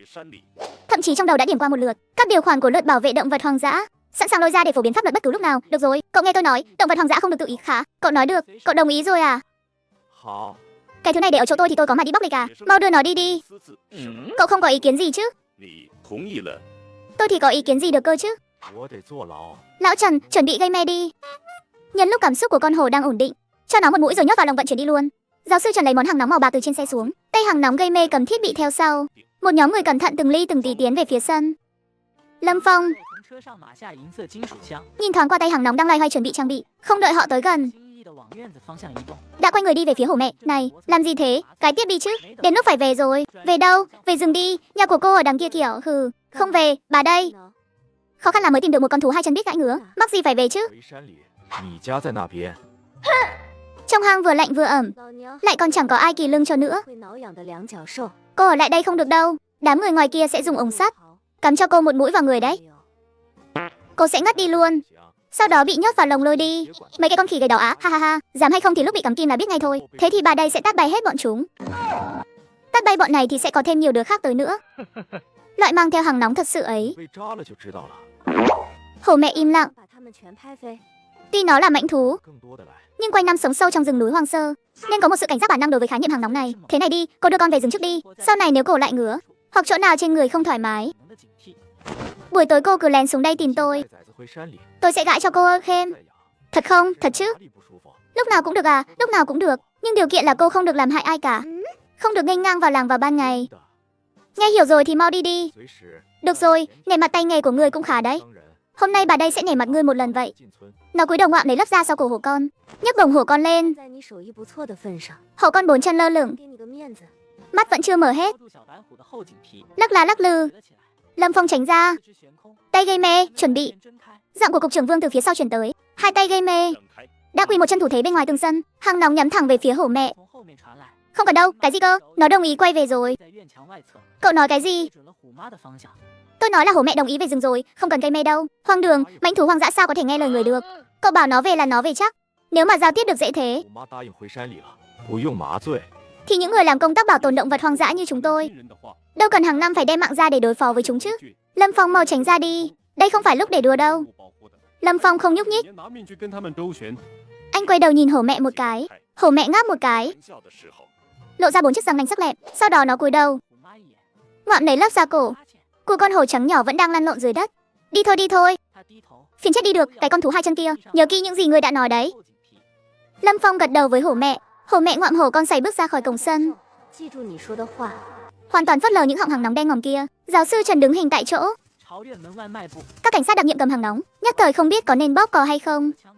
Đường, cục trưởng Vương nuốt nước miếng một cái, theo bản năng lùi sang bên cạnh vài bước. 4 cảnh sát đặc nhiệm cũng lùi lại theo, trực tiếp nhường ra một lối đi trên đường làng. Hổ mẹ ngoạm con nghênh ngang đi xuyên qua đám đông, tiện thể còn lườm họ một cái. Một lũ khỉ gầy cầm gậy gỗ. Run cái gì mà run? Hổ mẹ thu hồi ánh mắt, bước vào vùng cỏ dại, đi về phía khu rừng núi hoang sơ. Nó thực sự đi rồi. Chuyện này không thể nào. Giao tiếp không rào cản giữa các loài vật thế này hoàn toàn không hợp logic chút nào cả. Dù sao thì cũng vậy. Hôm nay đa tạ cậu nhiều lắm. Sau này chúng tôi sẽ lắp đặt camera hồng ngoại quanh làng để theo dõi hành tung của con hổ này. Thời gian này cậu cũng nên chú ý an toàn đấy. Có chuyện gì thì báo ngay cho chúng tôi. Lâm Phong gật đầu. Tôi biết rồi. Mọi người cũng vất vả rồi ạ. Hạn chế vào núi thôi. Hiểu rồi, chuyện đã giải quyết xong. Dây thần kinh căng như dây đàn của dân làng cuối cùng cũng được thả lỏng. Anh Phúc lao vào sân, một tay quàng lấy vai Lâm Phong. Phong ca, đỉnh chót thật đấy. Đến hổ mà anh cũng nói lý lẽ cho nó thông suốt được. Có phải anh được sơn thần nhập xác thật không đấy? Dân làng bắt đầu bàn tán xôn xao. Bầu không khí căng thẳng lập tức giãn ra. Tuy nhiên, ở rìa rừng rậm, bóng dáng hổ mẹ đột nhiên dừng lại. Sau đó nó quay người trở lại. Con hổ cái này mồm tha hổ con, định xông thẳng vào nhà dân. Trần giáo sư nhìn thấy cảnh đó, lập tức bảo người rút đồ chơi gây mê ra nhắm chuẩn. Giây tiếp theo, nó lại quăng đứa con cho con người. Thế này là có ý gì vậy? Chăm con phiền phức quá đi, cái thứ nhỏ xíu này suốt dọc đường cứ gào khóc, làm bà đây nhức hết cả đầu. Chỗ người có ăn có uống lại còn ấm áp. Rảnh thì cũng là rảnh. Người giúp ta chăm vài ngày đi, để bà đây về rừng ngủ một giấc cho thanh tịnh. Ngươi nói nghiêm túc đấy hả? Phí lời, đói thì ném cho nó ít thịt, đừng để nó hẹo vì đói là được. Bà đi đây, nhưng chắc là bà sẽ sớm quay lại thôi. Vừa đặt con xuống, hổ mẹ liền không ngoảnh đầu lại, đi thẳng về phía rừng sâu. Trong sân yên lặng như tờ. Lâm Phong cúi đầu nhìn con mãnh thú nhỏ dưới chân, còn tất cả mọi người thì đều nhìn Lâm Phong. Cái đó, đồng chí Lâm Phong, chuyện này là sao nữa đây? Vương Cục, nếu tôi nói chê con quá ồn, nên nhờ tôi chăm giúp vài ngày, ông có tin không? Tôi tin cậu mới lạ đấy. Hổ hoang dã chủ động đưa con cho con người nuôi dưỡng. Mà nó, đến chuyện cổ tích cũng chẳng dám viết thế này. Vương Cục trưởng sầu đến mức vào đầu bứt tai, trong khi Trần giáo sư lại chẳng chú ý đến con hổ. Ông đi lại trong sân. Ánh mắt ông dừng lại ở trong sân, trên cái ngăn kéo gỗ đặt ở góc tường. Cái tổ này là ai làm vậy? Tôi là mới, ông đã học qua môn hành vi động vật học chưa? Thế sao cậu biết phải chia làm 2 tầng? Tầng dưới giữ ấm, tầng trên thông gió. Đây là cấu trúc tổ lý tưởng nhất của loài nhím. Ngay cả lồng nuôi chuyên dụng của trạm cứu hộ chúng tôi cũng thiết kế theo hướng này. Làm sao cậu làm được thế? Đại khái là có thể cảm nhận được chúng muốn gì thôi. Cảm nhận được sao? Tôi thấy chúng cứ quanh quẩn ở góc tường, nên đoán đại được chúng muốn môi trường như thế nào, nên làm theo ý chúng thôi. Trần giáo sư nhìn Lâm Phong một cái, lại nhìn con hổ trắng nhỏ đang nằm ở cửa. Biểu cảm trong mắt ông thay đổi rồi, giống như vừa khám phá ra lục địa mới. Lão Vương, ông nghe thấy chưa? Cậu ấy nói là cảm nhận được. Cảm nhận được thì sao? Lão Trần ông đừng có hở ra là giật mình thế. Thiên phú, đó chính là thiên phú cực kỳ hiếm thấy. Vừa nãy tôi còn đang nghĩ, tại sao con hổ mẹ hoang dã già dặn kia lại dịu dàng với Lâm Phong như thế, thậm chí sẵn sàng giao con của mình cho cậu ấy. Giờ thì tôi hoàn toàn hiểu rồi. Trên người chàng trai này có một khả năng thân thiện với động vật cực kỳ mạnh mẽ. Cậu ấy có thể nhạy bén cảm nhận được cảm xúc và nhu cầu của động vật, thậm chí có thể tạo ra một lại sự cộng hưởng mà chúng ta không thể hiểu nổi. Khả năng tự não bổ của chuyên gia này mà không đi viết chuyện mạng thì đúng là phí của rời. Lão Trần, ý ông là ý tôi là cứ để hổ con lại. Hổ con cứ để ở đây. Hổ mẹ để con lại đây. Là dựa trên sự tin tưởng tuyệt đối với Lâm Phong. Nếu chúng ta cưỡng ép mang đi, phá vỡ sự tin tưởng này, một khi hổ mẹ nổi điên, hậu quả sẽ không thể lường trước được. Hơn nữa Lâm Phong có năng lực chăm sóc tốt cho nó. Ông nhìn cái tổ nhím này xem, cậu ấy còn chuyên nghiệp hơn cả nhân viên nuôi dưỡng cấp cao của vườn bách thú chúng ta. Nhưng lão Trần, chuyện này không đúng quy định. Quy định là chết, con người mới là sống. Chuyện đặc biệt phải xử lý đặc biệt. Cho Lâm Phong một cái danh nghĩa ở cục lâm nghiệp các ông, làm nhân viên cộng tác bên ngoài cho trạm cứu hộ động vật hoang dã tạm thời. Được rồi, tình hình của đồng chí Lâm Phong của thật đặc biệt. Con hổ con này tạm thời chỉ có thể giao cho cậu chăm sóc thôi. Hả? Nói nghiêm túc đấy à? Nghiêm túc chứ. Chủ yếu là Trần giáo sư tin rằng cậu có năng lực này.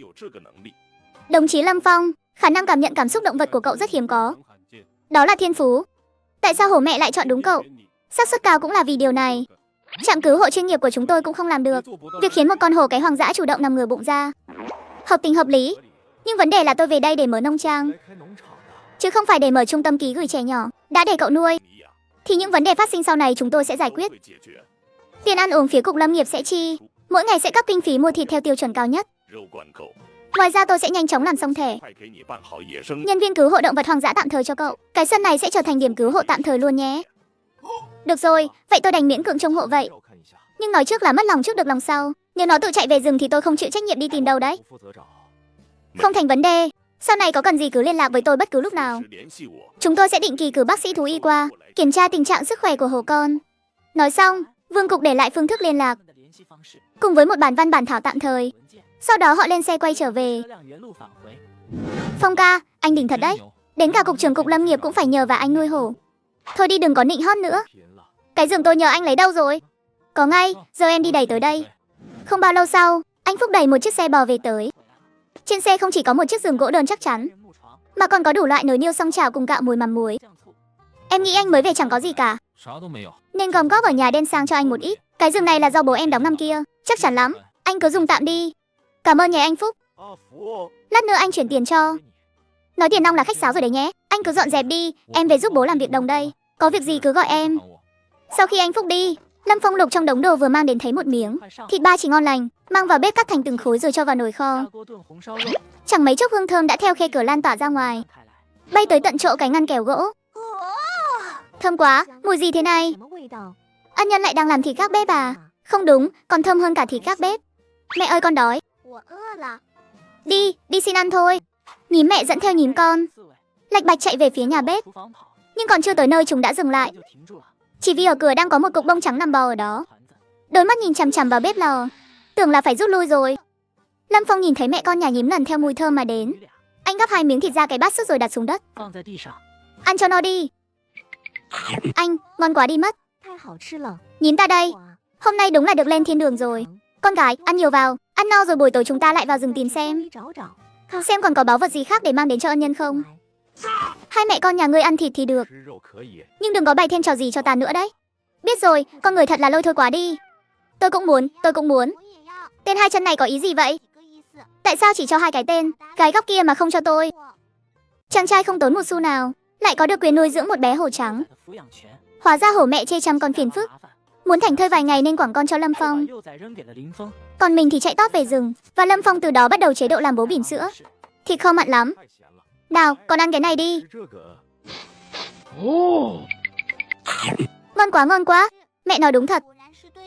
Theo cái tên hai chân này là không lo chết đói. Đến tối, Lâm Phong đã trải xong giường mới, mà bé hổ trắng cứ nhìn chằm chằm vào tấm ga giường bằng vải thô sạch sẽ. Tối nay con phải ngủ dưới đất đấy. Không được ngủ cùng ta đâu, hiểu chưa? Cái giường em thế kia mà bé hổ không được ngủ sao? Cả cái tên này nữa. Được ngủ mà. Nhưng Lâm Phong quan sát một hồi, cuối cùng ở cạnh mép giường lại trồng thêm một cái bàn gỗ long não, bên trên trải ít rơm, rồi đắp một chiếc chăn nhỏ. Con ngủ ở đây nhé. Nhưng tối nay tuyệt đối đừng có chui vào chăn của ta, nếu không ngày mai không có gì ngon để ăn đâu. Được rồi, Lâm Phong đặt hổ con xuống, khẽ đắp chiếc chăn nhỏ lên cho nó. Chẳng mấy chốc nó đã ngủ thiếp đi. Phù, cuối cùng cũng được thành thơi. Cái này chẳng khác gì chăm con mọn cả, lại còn phải dỗ ngủ. Thôi, nó chịu yên ổn là tốt rồi. Lâm Phong vừa mới nằm xuống thì nghe thấy một tiếng gầm nhẹ, không gian im ắng. Cuối cùng là một tiếng tiếp đất trầm đục xuất hiện ngay trong sân nhà mình. Đừng nói là tên hai chân này, cũng khá dễ tìm đấy chứ.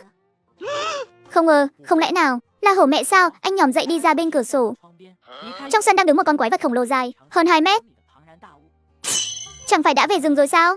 Dường như nhìn thấy Lâm Phong, hổ mẹ bước những bước đi uyển chuyển như loài mèo, chậm chậm tiến về phía gian nhà chính. Nó dừng lại trước cửa phòng ngủ, dùng đầu húc một cái, cửa mở toang. Tên hai chân kia, ngươi vẫn chưa ngủ à? Nửa đêm nửa hôm ngươi chạy đến đây làm gì? Chẳng phải ngươi nói lúc nào cũng có thể đến tìm ngươi sao? Trong hang vừa lạnh vừa cứng lại còn có muỗi. Ba đây nghĩ chỗ ngươi có ăn có uống lại ấm áp, nên qua đây tá túc một đêm. Ý tôi là khi nào trên người người ngứa hay không khỏe thì mới đến tìm tôi chữa trị, chứ không phải bảo ngươi nửa đêm đến thăm rồi coi đây là khách sạn. Hổ mẹ chẳng thèm đếm xỉa đến sự phản đối của anh. Ánh mắt đảo một vòng quanh phòng, rất nhanh khóa mục tiêu vào cái tổ tạm bợ cạnh giường.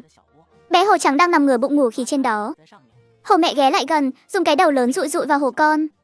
Ngủ ngon gớm nhỉ, xem ra tên hai chân người chăm trẻ cũng có nghề đấy. Xác nhận con mình không sao, tầm mắt hổ mẹ thuận thế di chuyển lên trên, rơi đúng vào chiếc giường Lâm Phong vừa mới trải xong. Nó ghé sát mép giường, nhấc một chân trước lên, ấn xuống mép giường thấy mềm, lại ấn thêm phát nữa. Mềm thật, đồ tốt đấy. Giây tiếp theo, chân sau hổ mẹ đạp một cái, thân hình đồ sộ mấy trăm cân nhảy phóc lên giường gỗ. Sau đó xoay 2 vòng trên giường, tìm một góc độ thoải mái rồi nằm bẹp xuống luôn. Tiện thể còn vươn vai một cái cực kỳ hưởng thụ. Ôi dao, sướng thế. Cái này chẳng phải xịn hơn mấy tảng đá rách trong hang gấp trăm lần sao? Lâm Phong bị ép ra tận rìa giường, nửa người coi như lơ lửng trên không. Anh nhìn con hổ hoa nam hoàng dã đang chiếm hơn nửa cái giường, lại còn gác đuôi lên chân mình mà hoàn toàn cạn lời. Cái này gọi là gì đây? Tu hù chiếm tổ đại bàng, nuôi ong tay áo. Không đúng, là rước hổ lên giường.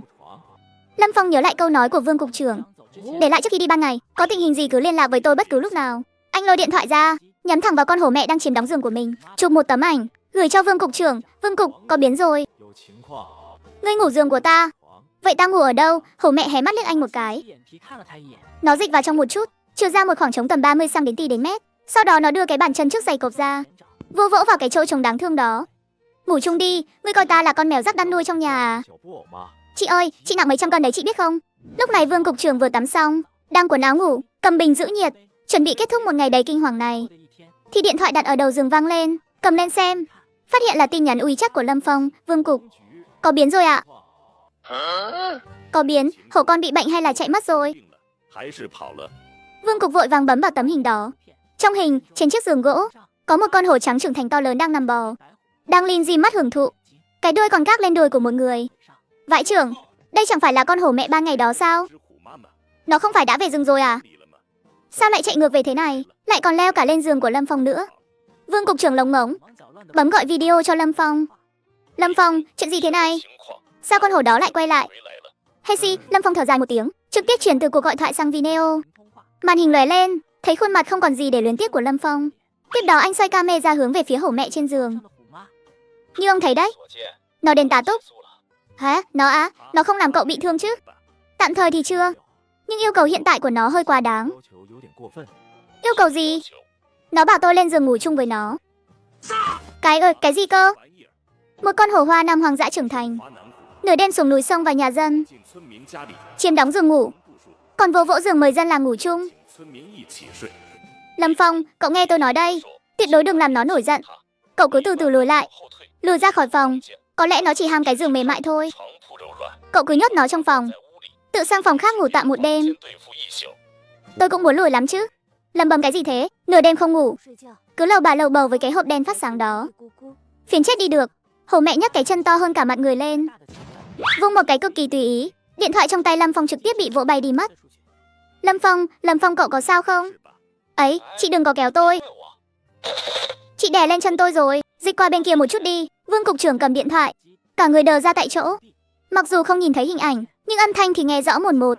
Có phải mình nên báo cáo ngay cho sở không nhỉ? Nhưng báo cáo thế nào bây giờ? Báo cáo lãnh đạo, khu vực Thập Vạn Đại Sơn xuất hiện tình huống khẩn cấp. Một người dân bị hổ hoa nam hoang dã tập kích đêm khuya, sau đó bị cưỡng ép lôi lên giường đi ngủ chung ạ. Ai thèm tin cái thứ chuyện quỷ quái này chứ? Nắm chặt điện thoại, Vương Cục trưởng ngồi trên sofa nhà mình, giữ nguyên một tư thế rất lâu. Cuối cùng ông đưa ra một quyết định, đem tấm ảnh mà Lâm Phong vừa gửi, tấm ảnh hổ mẹ nằm trên giường ấy, chuyển tiếp cho lãnh đạo cấp trên. Lãnh đạo, có một tình huống thế này, ngài xem hình trước đi ạ. Ngày hôm sau khi Lâm Phong mở mắt ra, thì phát hiện con hổ hoa nam hoang dã nặng mấy trăm cân đã biến mất tăm, chỉ để lại trên ga giường một vết lõm hình con hổ bị nén chặt. Đột nhiên ngoài sân vang lên mấy tiếng phanh xe chói tai, tiếp đó là tiếng bước chân dồn dập từ ngoài cổng truyền vào. Chuẩn bị đẩy khiên lên, nạp đạn gây mê, mở chốt an toàn. Một con hổ cái lại dám coi nhà một người đàn ông như khách sạn. Trời vừa sáng đã tự động rời đi, chỉ vì Lâm Phong bảo với hổ mẹ rằng khi nào cần gãi ngứa thì có thể tìm anh. Nhưng chẳng ngờ hổ mẹ lại thích đến lúc nào thì đến. Lâm Phong đành phải cầu cứu Vương Cục trưởng. Sáng sớm ngày thứ hai, Vương Cục trưởng đã dẫn người tới sân nhà, định bụng sẽ bắt con hổ cái đi. Chuẩn bị đẩy khiên lên, nạp đạn gây mê, mở chốt an toàn. Lâm Phong, cậu có trong nhà không? Hiện tại có an toàn không? Vương Cục, sáng sớm ra có cần phải làm trận thế lớn vậy không? Con hổ đi rồi. Trời còn chưa sáng nó đã về rừng rồi. Đi rồi, đi thật rồi à? Ngủ cả một đêm, xong rồi cứ thế đi luôn. Cái kịch bản này sao chẳng theo lẽ thường gì thế nhỉ? Đi rồi là tốt, đi rồi là tốt. Được rồi, giải trừ cảnh giới. Vương Cục trưởng phất tay. Các đặc cảnh thu lại khiên chống bạo động và đồ chơi gây mê, lùi ra ngoài tường bao canh gác. Nói cách khác là nó coi cậu như cái gối ôm hình người đấy à? Ai trong các ông muốn thay tôi làm cái gối ôm này thì tôi nhường giường cho người đó luôn. Vương Cục trưởng ho khan 2 tiếng, cắt ngang cái chủ đề nguy hiểm này, vẫy vẫy tay, gọi 2 người đang xách vali đứng phía sau lại gần. Đây là những bác sĩ thú y động vật hoang dã giỏi nhất của cục lâm nghiệp chúng tôi. Nhân lúc hổ mẹ không có đây, mau chóng kiểm tra sức khỏe toàn diện cho nhóc con này đi. 2 bác sĩ thú y đều găng tay bảo hộ dày cộp, bước lên phía trước. Bé hổ trắng nhận thấy hơi thở của người lạ, lập tức nhe cái răng còn chưa mọc hết ra dọa bác sĩ, gầm gừ, không cho phép đụng vào ta. Nhóc con tuy nhỏ, nhưng bản năng của mãnh thú hoang dã vẫn còn đó. 4 chi dùng sức vùng vẫy, định cắn vào tay bác sĩ. Giữ chặt lấy nó, cẩn thận kẻo bị cào chảy ra đấy. Lâm Phong thấy vậy, đưa tay xoa xoa lên cái đầu xù lông đó mấy cái, vuốt dọc theo sống lưng xuống tận gốc đuôi. Đừng quậy, người ta đang chữa bệnh cho con mà. Chữa bệnh không đau chứ? Không đau, tiêm xong ta pha sữa cho uống. Lâm Phong vừa nói xong, con hổ nhỏ vừa rồi còn đang nghe răng múa vuốt, lập tức im lặng hẳn. Nó nằm bẹp trong vòng tay Lâm Phong, mặc cho bác sĩ vạch mí mắt kiểm tra khoang miệng, cuối cùng là chích một mũi vào chân sau. Toàn bộ quá trình chỉ đúng một tiếng. 2 bác sĩ thú y nhìn nhau, vẻ mặt đầy sửng sốt. Trần giáo sư đứng bên cạnh mắt sáng rực, lấy sổ tay ra điên cuồng ghi chép. Thiên phú, thấy chưa? Đây chính là thiên phú. Vương Cục, hôm nay ông đến không chỉ để tiêm vaccine thôi chứ? Dĩ nhiên là không chỉ có vậy. Vương Cục trưởng lấy từ trong cặp công tác ra một cái thẻ vỏ cứng màu đỏ, trịnh trọng đưa cho Lâm Phong. Lâm Phong đón lấy xem thử, trên bìa in dòng chữ vàng dập nổi: thẻ công tác nhân viên cứu hộ động vật hoang dã tạm thời. Việc đặc biệt xử lý đặc biệt, từ hôm nay trở đi, cậu chính là nhân viên cộng tác của Cục Lâm nghiệp chúng tôi. Bé Hồ Hoa Nam này là đối tượng cứu hộ đặc biệt, sẽ do cậu toàn quyền chịu trách nhiệm chăm sóc. Không chỉ có mỗi thẻ đâu, mang đồ vào đây. Hai nhân viên lập tức đi ra phía sau xe, vác đồ đạc đi vào trong. Đây là nhu yếu phẩm giai đoạn đầu. Đường ruột của hổ con còn yếu, không được cho ăn thịt sống trực tiếp, phải dùng các loại sữa bột và thuốc bổ này. Tỷ lệ pha sữa và thời gian biểu tôi đã viết sẵn vào tờ giấy rồi. Lâm Phong gật đầu, đặt hộ con lên tấm đệm ngủ ổn định nhiệt độ. Nhóc con lập tức lăn lộn trên đó một vòng. Hưởng thụ. Còn một việc nữa. Lâm Phong, gửi số tài khoản ngân hàng của cậu cho tôi. Lấy số tài khoản làm gì à? Tiền ăn uống chứ sao, đã là hỗ trợ nhà nước cứu hộ động vật bảo tồn cấp 1. Thì sao có thể để cậu tự bỏ tiền túi ra được? Trong cục đã họp xuyên đêm, duyệt một khoản kinh phí cứu hộ chuyên dụng. Lâm Phong không hỏi gì thêm, đọc một trang số tài khoản. Vương Cục trưởng thao tác trên điện thoại một hồi. Chưa đầy 1 phút, Lâm Phong đã nhận được tin nhắn từ ngân hàng. Vương Cục, số tiền này, đây chỉ là đợt đầu thôi. Sức ăn của Hồ Hoa Nam cực kỳ lớn, 2 tháng nữa nó cai sữa. Mỗi ngày phải ăn tới 10 mấy cân thịt nạc đấy. 5 vạn tệ này cậu cứ dùng cho việc này. Sau này mỗi tháng sẽ có thêm 3 vạn tệ cấp xuống đều đặn. Cảm ơn chính phủ. Mấy ngày tới cục sẽ cử người đến xung quanh đây, lắp vài cái camera hồng ngoại độ phân giải cao. Cậu nhất định phải cẩn thận. Nếu con hổ cái trưởng thành kia lại xuống núi, phải lập tức rút lui để bảo vệ bản thân. Sau đó báo cảnh sát. Biết chưa? Rõ rồi ạ. Ở cục còn một đống việc phải xử lý. Chúng tôi rút trước đây, có tình hình gì thì liên lạc bất cứ lúc nào. Người của Cục Lâm nghiệp bắt đầu thu dọn đồ đạc chuẩn bị rời đi. Bất thình lình, đám cỏ tranh cao nửa người bị tông mạnh ra. Một bóng đen màu vàng nâu như mũi tên rời cung, lao vút ra ngoài, đâm sầm vào tảng đá trước cổng viện. Tụ tập cái gì mà tụ tập? Hoàng kính, thường được gọi là mang, động vật bảo tồn ba hữu của quốc gia. Một số khu vực liệt vào động vật bảo tồn cấp 2. Sao ở Diệt Thập Vạn Đại Sơn lại có hoàng kính chạy ra thế này? Bản tính chúng rất nhút nhát, thường chỉ hoạt động sâu trong rừng rậm. Con hoàng kính đó đứng yên tại chỗ, 4 chân run bần bật như cầy sấy. Lâm Phong đứng trong sân, nhìn con động vật hoang dã đột nhiên ghé thăm này, nhíu mày nhẹ một cái. Cứu mạng với, phía sau có quái vật, đáng sợ quá đi mất, chạy không nổi nữa rồi, quái vật đến kìa. Trong lòng Lâm Phong dâng lên một dự cảm không lành. Chưa kịp để anh suy nghĩ kỹ, bụi cây lại rung chuyển dữ dội lần nữa, lại một con hoàng kính nữa lao ra, lao thẳng vào trong sân của Lâm Phong, cắm đầu vào đống củi ở góc tường, chỉ để lại một cái mông đang run lẩy bẩy lộ ra bên ngoài. Đồng chí Lâm Phong này, cái sân này của cậu phong thủy tốt quá nhỉ? Hay là tự thân cậu có chất dẫn dụ động vật hoang dã vậy? Vừa tiễn một con hổ Hoa Nam đi, giờ lại tới 2 con hoàng kính. Vương Cục, chuyện này không liên quan tới tôi đâu nhé. Tôi còn chưa bước chân ra khỏi cửa nữa là... Vậy bọn chúng ố, lời của Vương Cục trưởng còn chưa dứt. Trên con đường làm đằng xa, truyền đến một tiếng rung chấn trầm đục. Còn Trần giáo sư thì giương cổ lên, nhìn chằm chằm vào phía cuối con đường. Lâm Phong gạt bỏ ý định nghe tiếng lòng, nhìn về phía xa xăm. Giây tiếp theo, 7-8 con hoàng kính tạo thành một bầy thú nhỏ, đang điên cuồng chạy dọc theo con đường đất hẹp, lao thẳng về phía sân nhà Lâm Phong. Cảnh giới, chuẩn bị phòng thủ 4 phía, khiên chắn lập tức dựng lên một hàng rào ngoài cổng viện. Súng gây mê một lần nữa lên nòng. Vương Cục, tôi thấy là súng gây mê của các anh có lẽ lại không dùng tới được rồi. Tại sao? Bởi vì... Trên đường mòn, một đàn hoàng kính đang điên cuồng tháo chạy, mà ở phía sau bọn chúng, một con hổ trắng mẹ hoang dã đang ung dung đi tới. Hóa ra nó đang đuổi chúng vào sân nhà Lâm Phong. Lão Trần, hổ có tập tính xua đuổi con mồi theo đàn không? Không có, hổ là loài săn mồi phục kích đơn độc. Chúng sẽ chỉ tung một đòn chí mạng, tuyệt đối không bao giờ xua đuổi con mồi như chó chăn cừu thế này. Chuyện này trái ngược với kiến thức sinh học thông thường. Hổ mẹ này có ý gì đây? Ta đi nhập hàng về rồi đây. Đứng ngây ra đó làm gì? Lũ 2 chân kia, đóng cửa mau.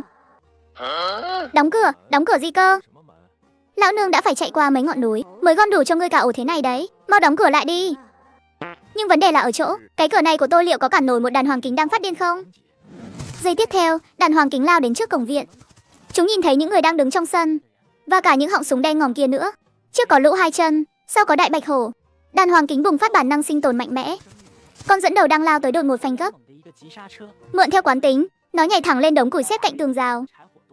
Mượn đà nhảy một cái, dễ dàng vượt qua bức tường viện, biến mất vào khu rừng rậm sau núi. Những con hoàng kính còn lại cũng làm theo, lần lượt điều chỉnh phương hướng, dẫm lên đống củi. Trong nháy mắt, 7-8 con hoàng kính đã biến mất không dấu vết. Ngay cả 2 con vào sân trước đó cũng thừa cơ loạn lạc mà vượt tường theo đại đội. Đừng có chạy, hổ mẹ bất ngờ tăng tốc, thân hình to lớn hóa thành một tia chớp trắng, Một con to nhất, ở phía sau cùng, con hoàng kính chưa kịp nhảy lên đống củi, đã bị một cái vuốt hổ còn to hơn cả cái chậu rửa mặt ấn chặt xuống đất. Ngoài cổng viện, Vương cục trưởng, Trần giáo sư cùng 4 cảnh sát đặc nhiệm đều giữ nguyên tư thế hóa đá. Họ nhìn con hổ trắng hoang dã to lớn kia đang đè lên một con động vật bảo tồn cấp 2 của quốc gia. Ngươi đúng là ngốc hết chỗ nói. Lão nương đã lùa thịt đến tận miệng ngươi rồi, mà ngươi ngay cả cái cửa cũng không biết đóng cho hẳn hoi nữa. Cái tốc độ phản ứng này của ngươi thì sống trong núi không nổi nửa ngày đâu. Sáng sớm ngươi chạy vào núi là để lôi đám này về sao? Nói nhảm, nếu không thì sao nữa? Cái thân hình gầy nhom như bộ xương sườn của ngươi ấy, đêm qua nằm cạnh làn xương cốt lão nương đau hết cả người. Không ăn nhiều thịt cho béo ra một chút, thì sau này sao làm đệm giường chuyên dụng cho lão nương được? Hóa ra là ngươi chê ta gầy, làm ảnh hưởng đến trải nghiệm khi ngủ của ngươi sao? Nên sáng sớm đã vào núi đi nhập xỉ một chuyến, định vỗ béo cho ta kiểu nhồi vịt hay gì? Dù ngươi có mang về nhiều thế này ta cũng không ăn hết được đâu.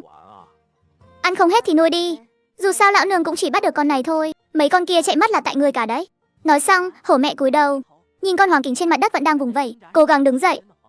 Nó nhấc chân trước tát một cái khiến con mồi ngất lịm đi. Được rồi, thịt đã đưa tới nơi, lão nương đi chơi đây, tớ lại về. Hổ mẹ thậm chí còn chẳng thèm nhìn hổ con lấy một cái, quay người bước những bước đi tào nhã. Dưới ánh mắt đờ đẫn của đám người cục lâm nghiệp, ung dung bước ra khỏi cổng viện. Cái đó, Vương cục, chuyện này là thế nào đây? Vương cục, con hổ đó lúc này có phải là mang con mồi tặng cho anh không? Điên mất thôi, tôi thấy mình sắp mất não rồi. Hổ hoa nam hoàng dã không những không hại người, mà còn chủ động xuống núi đi săn, rồi đóng gói con mồi mang đến tận nhà cho con người. Đây không còn là vấn đề kiến thức sinh học thông thường bị sụp đổ nữa rồi, mà là cả thế giới quan đều đang được tái định nghĩa. Vương cục, thứ này có được tính là quà nó tặng không?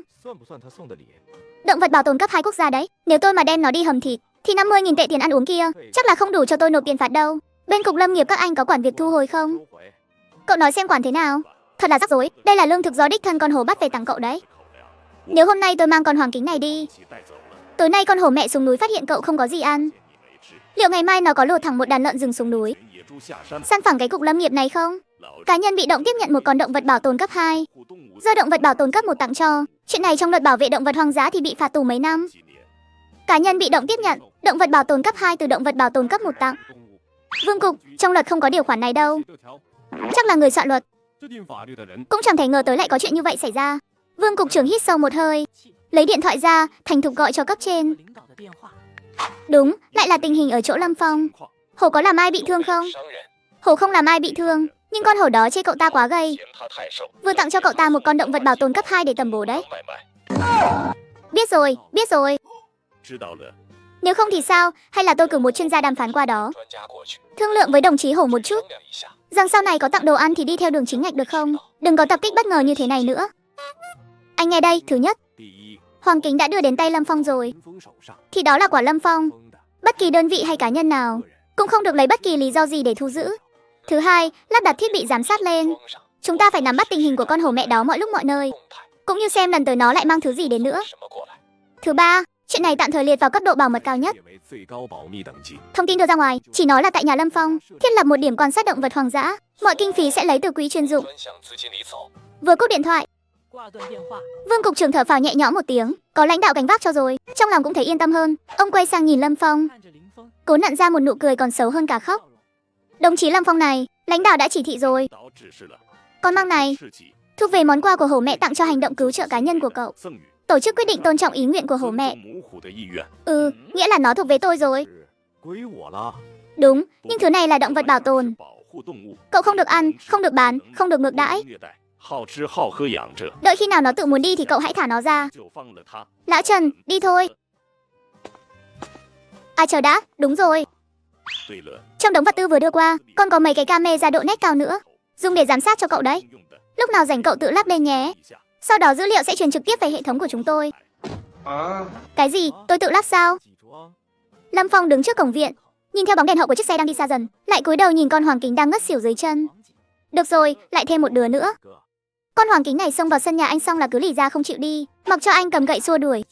Nó vẫn bất động như phỗng. Hết cách, anh đành đưa nó trở lại rừng. Kết quả là nó lại lủi thủi đi theo về. Đi đi, rừng ở bên kia kìa. Về núi đi thôi. Ở đây mới an toàn, mấy con quái vật khác không dám đến đâu. Hóa ra là người con mồi của hổ mẹ như lớp bảo vệ rồi à? Ai cho ngươi lòng can đảm để nghĩ rằng ổ hổ là nơi an toàn vậy hả? Hi hi. Lâm Phong không quản nó nữa, vào nhà pha sữa cho hổ con uống. Cái thằng nhóc này ăn no uống say xong thì lại giơ vuốt ra vờn một con ong đang bay lượn. Chơi đến là vui vẻ. Đi thôi nhóc con, đưa ngươi đi tuần tra lãnh địa nào. Đi chơi hả? Không phải chơi, là đi làm việc chính. Hổ con kêu lên một tiếng, liền tiếp nhìn con ong đó một cái, rồi bước đôi chân ngắn cũng cận đi theo Lâm Phong. Con ong đó thế mà lại cứ bám giết không tha mà bay theo sau. Lâm Phong không để tâm lắm, giơ tay xua con ong ra, đi ra chỗ khác, đi đi. Về nhà đi, về nhà thôi. Nhà trên vách đá gió to quá. Nhà trên vách đá. Anh cúi xuống nhìn, con ong vừa bị anh gạt lệch đường bay kia. Phát hiện ra đó là một con ong đá. Nhà trên vách đá cao quá đi. Các chị em đều đang làm mật. Nhiều lắm, ăn không hết luôn. Ong đá, nhà trên vách đá. Mật nhiều quá trời luôn. Mật ong đá giá khởi điểm đã 800 tệ một cân rồi. Loại thượng hạng có thể lên tới hơn 2.000 tệ. Nếu con có thể tìm thấy vị trí của tổ ong, tìm hiểu kỹ quy mô đàn ong đá ở khu vực này, thì có thể tiến hành dẫn dụ nuôi dưỡng nhân tạo. Lâm Phong nhìn theo con ong đó, hướng nó vừa bay lên, cho hổ con vào túi đeo chéo rồi bám theo sau. Còn hổ mẹ sau khi rời khỏi sân nhà Lâm Phong thì đi dạo một vòng quanh núi sau, tìm một ngọn đồi có tầm nhìn thoáng đãng rồi nằm xuống. Có một đám hoàng kính mà cũng không trông nổi. Lão nương đã vất vả lùa qua 3 ngọn núi. Mười mấy con thịt thế mà bị hắn thả chạy hết sạch, chỉ để lại một con, mà lại còn là do đích thân lão nương tát trong mất nữa chứ. Chao ơi, tên hai chân này đầu óc thì thông minh đấy, nhưng cái thân hình thì không ổn chút nào, phải vỗ béo lên mới được. Nhưng vỗ kiểu gì bây giờ? Nghĩ hồi lâu, hổ mẹ chợt nhớ tới một câu bạn thân của mình. Cái con mụ đó béo như vậy, chắc chắn là có cách rồi. Lâm Phong bám theo tiếng lòng của con ong đá đó, xuyên qua bụi cây cuối cùng, đi tới bia của một thung lũng. Anh ngẩng đầu nhìn lên, phát hiện mười mấy tảng mật ong hình bán nguyệt đang treo trên vách đá. Mà ở da của tổ ong có một chất lỏng màu vàng kim đang chậm rãi rỉ ra. Đó là mật ong đá hoàn toàn hoang dã. Tổ ong mật quý giá. Lâm Phong không thèm để ý đến hổ con nữa, ánh mắt anh rời khỏi tổ ong trên vách đá, nhìn về hướng đi của thung lũng dưới chân. Đầu kia của thung lũng vừa hay kết nối với ranh giới phía đông của mảnh đất hoang mà anh đã thầu. Vách đá này cách mảnh đất hoang đã thầu chưa đầy 800 mét đường chim bay. Liệu có thể ở phía đông mảnh đất hoang, khu vực gần vách đá dựng tổ ong nhân tạo mô phỏng không nhỉ? Dùng ván gỗ và bùn vàng mô phỏng cấu tạo khe nứt vách đá, bôi thêm sáp ong cũ vào để dẫn dụ ong đá tự tìm đến định cư vào mùa tách đàn. Chỉ cần nguồn mật đủ, môi trường phù hợp, ong đá sẽ tự mình rời nhà tới. Đến lúc đó, mật ong đá sẽ không còn là sản phẩm hoang dã cầu mà không được nữa, mà là sản phẩm nông nghiệp cao cấp có thể sản xuất liên tục. Trong lúc Lâm Phong đang tính toán tương lai cho trang trại, một luồng gió nhẹ mang theo hương mật nồng nàn thổi tới. Hổ con trong túi đeo ngửi thấy mùi mật liền thò ngay cái đầu ra. Ngọt, mùi ngọt quá, còn ngọt hơn cả sữa nữa. Ở đâu thế? Đừng có quậy, lời vừa dứt, hổ con đã nhảy vọt một cái, bắn ra khỏi túi đeo, lao thẳng về phía vách đá. Quay lại mau, vì miếng ăn mà hổ con chạy nhanh như bay. Nhưng nó không chú ý thấy cái điện thịt nhỏ đạp trúng chỗ mật ong đặc quánh chảy ra. 4 chân trượt thẳng băng, đâm sầm ngay vào một tổ ong.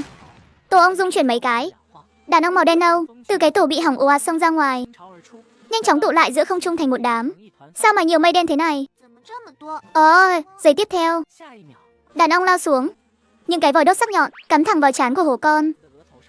Mẹ ơi cứu con! Hổ con phát ra một tiếng kêu thảm thiết chấn động đất trời. 4 cái chân đạp nhanh như chớp, quay đầu bỏ chạy thục mạng. Lâm Phong đứng cách đó 30 mét, nhìn hổ con kéo theo đàn ong đang lao hết tốc lực về phía mình. Anh quay người chạy biến. Người đúng là đồ báo hại mà. Tổ ong mà cũng dám đâm thẳng vào hả? Nhưng tốc độ của hổ con còn nhanh hơn cả anh. Vài cái nhảy đã vọt tới sát chân anh, rồi chui tọt vào trong ống quần, cuối cùng bám chặt lên lưng Lâm Phong. Đàn ong không vì mục tiêu lớn hơn mà chùn bước, ngược lại hoàn toàn, tiếng vo ve phẫn nộ của chúng càng lớn hơn. Lâm Phong cảm thấy sau lưng đau rát như bị lửa đốt. Anh chẳng kịp để tâm đến cơn đau, cõng theo hổ con trên lưng, chạy bán sống bán chết dọc theo con đường cũ. Cùng lúc đó, anh Phúc đến sân nhà Lâm Phong, phát hiện Lâm Phong không có nhà, mà cổng viện thì đang mở toang, cửa chính cũng mở ở góc tường. Bên cạnh đống củi, con hoàng kính kia đang nằm bẹp trong chỗ mát. Bên kia, trên mặt đất cạnh ngăn kéo gỗ, nhím mẹ đang dẫn theo nhím con sưởi nắng. Phong ca có nhà không? Không có tiếng trả lời, anh Phúc gãi đầu. Mà xui quỷ khiến thế nào lại cúi xuống nhìn con nhím trên đất. Mẹ nhím ơi, bà có biết người nhà này đi đâu rồi không? Hỏi con nhím, chắc đầu óc mình có vấn đề rồi. Tay anh đang thò vào túi quần lấy điện thoại, thì nhím mẹ của Nhiên lật người đứng dậy, nhìn anh Phúc một cái, sau đó nó quay người lại, cái miệng nhỏ nhọn hoắt hướng về phía rừng núi phía đông nam của cái sân, hách hách cái mũi. Người, nhím mẹ lại hách mũi thêm lần nữa, rồi quay người nằm xuống tiếp tục sưởi nắng. Vẻ mặt như thể ta đã nhân chính nghĩa tận rồi đấy. Chắc là mình vẫn chưa tỉnh ngủ rồi. Con nhím này đang chỉ đường cho mình sao? Anh Phúc cứu mạng với. Lâm Phong dựa vào tiếng lòng của ông đá để tìm thấy tổ ong. Đang lúc anh suy tính cách thu hoạch mật ong thì hộ con lao thẳng tới báo đời. Kết quả là một người một hổ này bị đàn ong giật đuổi từ trên núi xuống tận chân núi. Anh Phúc cứu mạng. Đàn ong ư, lại còn là ong đá nữa. Phong ca, nhảy xuống sông mau. Lâm Phong nghe thấy rồi, anh không hề do dự lao thẳng về phía con suối. Người ngợm như một đám mây lửa, lao tùng xuống làn nước suối lạnh ngắt. Đàn ong lượn lờ trên mặt nước vài vòng, không tìm thấy mục tiêu tấn công nên dần tản ra, cuối cùng bay theo đường cũ trở về phía thung lũng. Khi anh Phúc chạy tới bên bờ suối, Lâm Phong đang từ dưới nước đứng dậy. Nhìn con hổ con của anh đi, anh Phúc không nhịn được mà phì cười. Mắt trái hổ con sưng vù thành một đường chỉ, khóe miệng bên phải sưng lên một cục to, trên mũi còn cắm một cái ngòi ong chưa rút ra. Cả khuôn mặt sưng vù như cái bánh bao mới hấp. Đầu cũng đau quá. Tổ ong xấu xa, cho chừa cái tội chạy lung tung. Lâm Phong bế hổ con về sân, bôi thuốc mỡ cho nó. Vì Lâm Phong chạy ở phía trước nên không bị gì nghiêm trọng, còn hổ con ở phía sau lưng đã hứng chịu đòn tấn công dồn dập của đàn ong. Đồ hai chân giận rồi. Hổ không dám nhúc nhích luôn. Mắt trái 3 phát, khóe miệng 2 phát, trên mũi 1 phát, dưới cằm 1 phát, tổng cộng 7 phát. Người bị đốt tổng cộng 7 phát đấy. Hổ biết lỗi rồi mà. May mà là ong đá, độc tính không quá mạnh, chứ gặp phải ong vỏ vẽ thì cái thân hình nhỏ bé này của ngươi hôm nay coi như đang sốt rồi. Phong ca, rốt cuộc là chuyện gì thế? Anh chạy vào rừng sao lại bị ong đuổi thế này? Lâm Phong mở album ảnh trên điện thoại, mở bộ ảnh vừa chụp lúc nãy, đưa cho anh Phúc xem. Cậu xem cái này đi.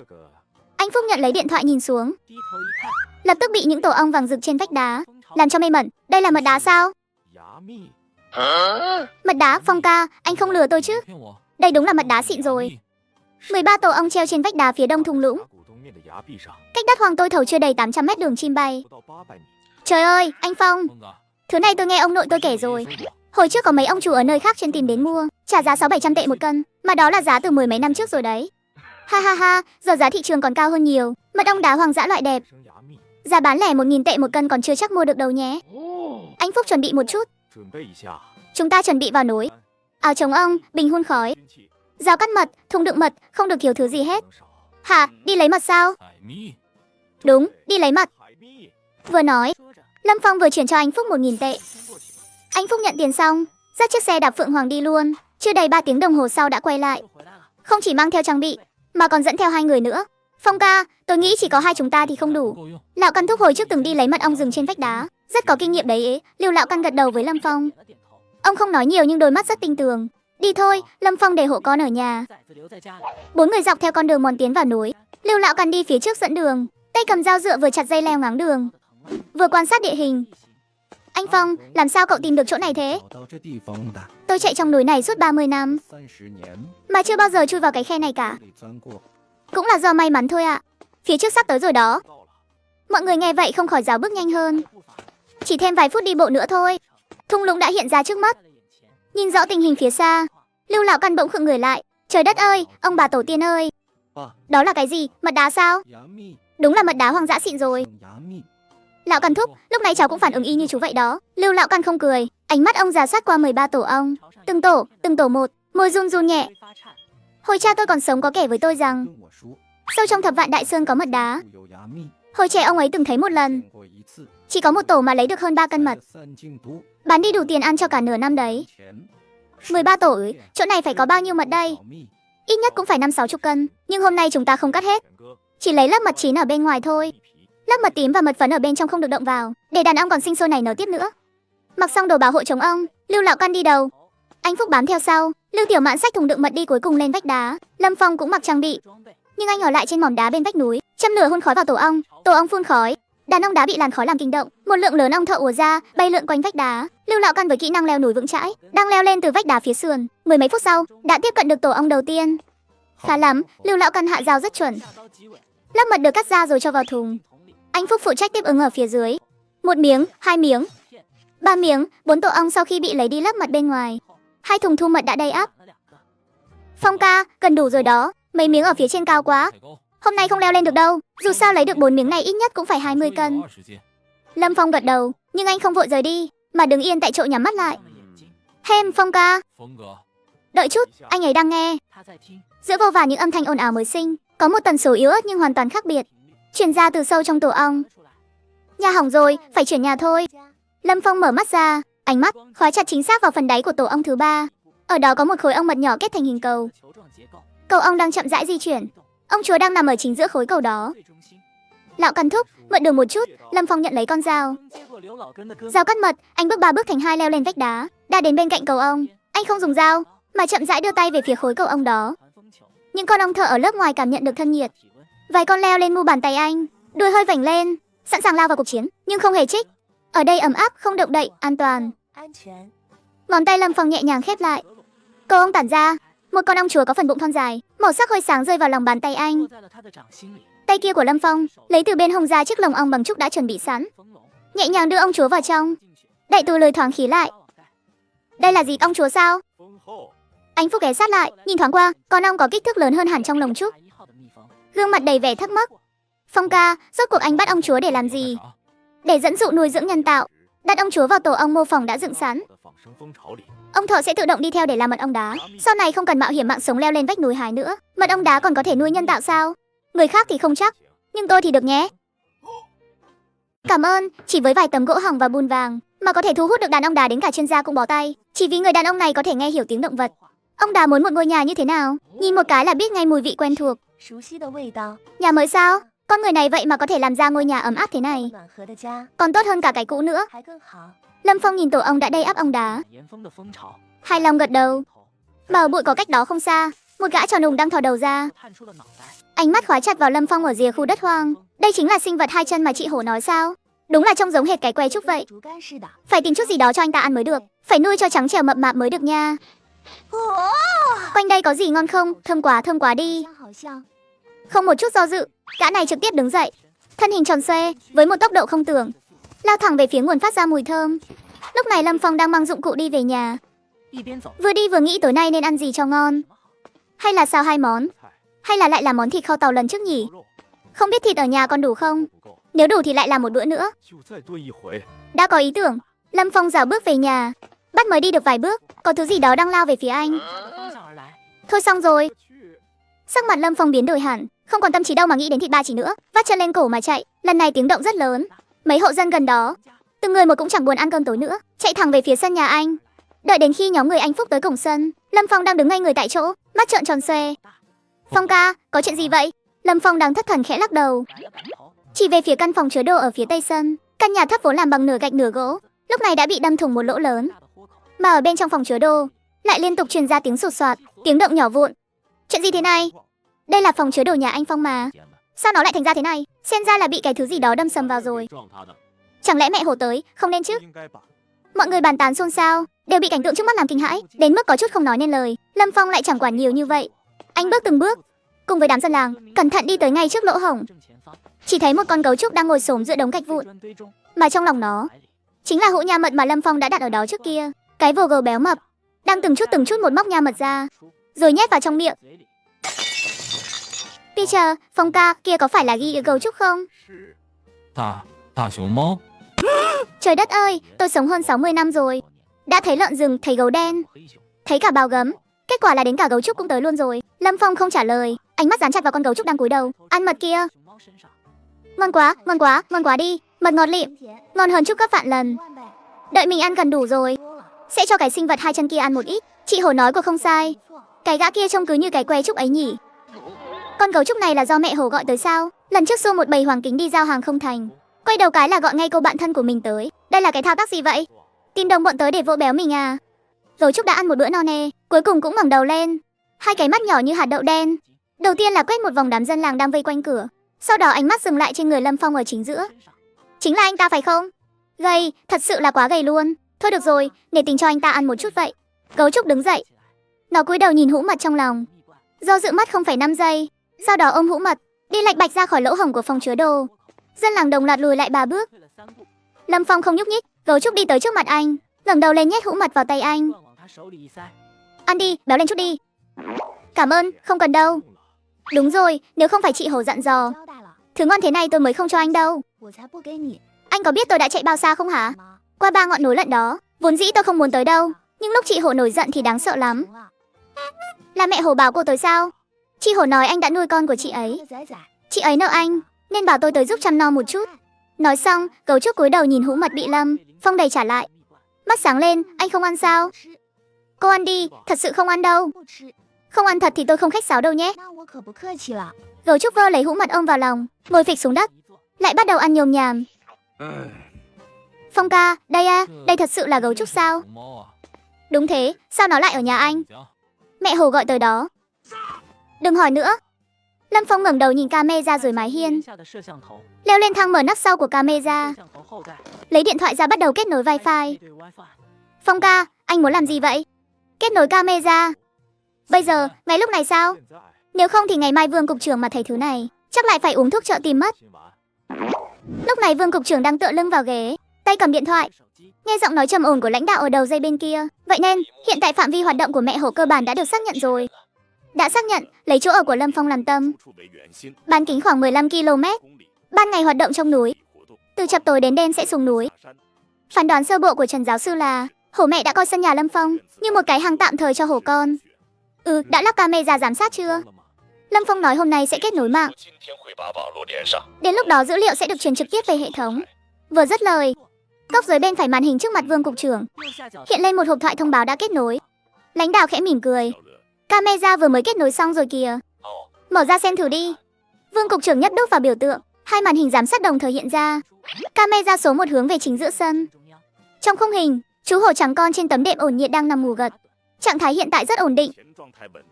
Mà ở rìa bên phải màn hình của camera số 2, một bóng hình tròn ủng đang lững thững đi vào. Phối màu đen trắng, đi lảo đảo tới trước chậu nước ở góc sân. Cúi người xuống vùi cả khuôn mặt vào trong chậu nước. Sao thế? Nói đi chứ. Vương cục trưởng không nói nên lời. Ông chụp lại màn hình giám sát, rồi gửi qua ủy trắc. Đầu dây bên kia lập tức im bặt. Lão Vương, đây là gấu trúc sao? Trông giống vậy. Gọi điện cho Lâm Phong xem tình hình thế nào. Được, tôi gọi ngay đây. Cảm ơn, mẹ Hổ vì muốn giúp Lâm Phong tăng cân, vậy mà lại tìm đến cô bạn thân quốc bảo của mình. Bắt khi con gấu trúc béo này đột nhiên xuất hiện ở nhà. Lâm Phong, anh ấy đứng hình luôn rồi. Tiện tay gửi luôn đoạn video giám sát cho Vương cục trưởng. Ôi trời, đồng chí Lâm Phong. Trong màn hình giám sát kia là gấu trúc phải không? Là gấu trúc đại nhân đấy. Sao nó lại tới được? Tự nó tới thôi. Nó tông ra cửa rồi, ăn sạch quá nửa số nha mật tôi tích trữ trong phòng chứa đồ rồi. Hả? Nha mật sao? Chuyện này nói ra thì dài lắm. Nói đơn giản thế này đi. Mẹ Hổ chê tôi quá gầy. Lần trước xua Hoàng Kính đi giao hàng không thành. Lần này trực tiếp gọi cô bạn thân tới luôn. Đồng chí Lâm Phong này. Cậu có thể thương lượng với con hổ đó một chút không? Sau này có sắp xếp gì thì báo trước một tiếng. Vương cục à, nó là hổ đó, chứ không phải công chức đâu. Vương cục trưởng im lặng. Lâm Phong cũng không giục ông. Lúc này ở trong sân, gấu trúc đã liếm sạch sành xanh hũ mật. Sau khi ở một cái đầy mãn nguyện, nó nằm lăn ra đất đầy hưởng thụ. Ở đây mềm quá, ngủ thôi. Ngày mai lại ăn tiếp. Vương cục, ông mau cử người tới đón vị tổ tông này đi. Đón đi sao? Đúng thế. Tôi thấy gã này định ở lại chỗ tôi luôn rồi. Cái sân nhà tôi chỉ có bấy nhiêu thôi, giờ lại thêm một con gấu trúc nữa. Cứ thế này thì chỗ tôi thành sở thú mất. Sở thú còn thu vé vào cửa được, chứ tôi thì thuần lỗ vốn thôi. Được, tôi sẽ liên lạc với người ngay. Cậu canh chừng nó nhé, đừng để nó chạy mất. Yên tâm, nó ăn no rồi không chạy nổi đâu. Hiệu suất của Vương cục trưởng nhanh hơn tưởng tượng nhiều. 45 phút sau người đã tới nơi. May mà gấu trúc đã ngủ say, mọi chuyện đều rất thuận lợi. Gmail đưa lên xe chưa đầy 20 phút. Gấu trúc đã được đưa lên xe của trung tâm bảo tồn động vật. Trên xe tải, về lai lịch của con gấu trúc này, Vương cục đã nói với tôi rồi. Người từ trung tâm bảo tồn đến không phải Trần giáo sư, mà là một bác sĩ thú y cao cấp tên Chu Mẫn. Tôi cần xác nhận một chuyện. Lúc nó ở chỗ cậu ngoài việc ăn mật ong ra thì có hành vi bất thường nào khác không? Nôn mửa, tiêu chảy hay tính công kích chẳng hạn? Không có. Chỉ là ăn xong là ngủ. Ham muốn ăn uống mãnh liệt, thích ngủ. Được rồi, chúng tôi sẽ đưa về trung tâm để kiểm tra sức khỏe toàn diện trước. Có kết quả sẽ thông báo cho Vương cục. Sau khi người của trung tâm bảo tồn rời đi, hổ con lồng cồm bò dậy từ đệm ngủ, đi lảo đảo tới bên cái hố mà gấu trúc vừa nằm. Cúi đầu ngửi ngửi, cái gã tròn vo to lớn đâu rồi? Đi rồi. 1 giờ sáng, ánh đèn ở trung tâm bảo tồn động vật hoang dã Quế Nam vẫn sáng. Chu Mẫn đã làm việc liên tục suốt 3 tiếng đồng hồ. Các chỉ số của gấu trúc, kết quả kiểm tra cơ bản đều hiển thị tốt. Cho đến khi cô lật báo cáo xét nghiệm máu ra, những con số chói mắt hiện lên. Nồng độ progesterone cao bất thường. Tiểu Triệu, đẩy máy siêu âm bi qua đây. Chu tỷ, đã rạng sáng rồi mà, để mai đi ngay bây giờ. Tiểu Triệu không nói hai lời, đẩy máy siêu âm bi xách tay chạy lạch bạch tới. Chu Mẫn đích thân thao tác, đầu giò chậm rãi di chuyển trên vùng bụng dưới của gấu trúc. Trên màn hình, một đường nét nhỏ xíu cuộn tròn rõ rệt, đang nằm yên tĩnh trong tử cung. Chu tỷ, Chu Mẫn không thèm để ý đến anh ta, cô đổi góc độ đầu dò, xác nhận đi xác nhận lại 3 lần, sau đó đặt đầu dò xuống, cầm điện thoại gọi vào số của Vương cục trưởng. Vương cục, là tôi đây. Chu Mẫn đây, kết quả kiểm tra sức khỏe đã có rồi. Có rồi sao? Con gấu trúc này là giống cái, khoảng 7 đến 8 tuổi. Tình trạng sức khỏe cực kỳ tốt. Vậy thì tốt ư, nó mang thai rồi. Em ơi, mang thai sao? Dự kiến ngày sinh dựa trên mức độ phát triển của thai nhi, khoảng trong vòng 2 đến 3 tuần tới. Vương cục, đây không chỉ đơn giản là vấn đề phát hiện một con gấu trúc hoang dã đâu. Một con gấu trúc hoang dã đang mang thai, xuất hiện ở rìa Thập Vạn Đại Sơn.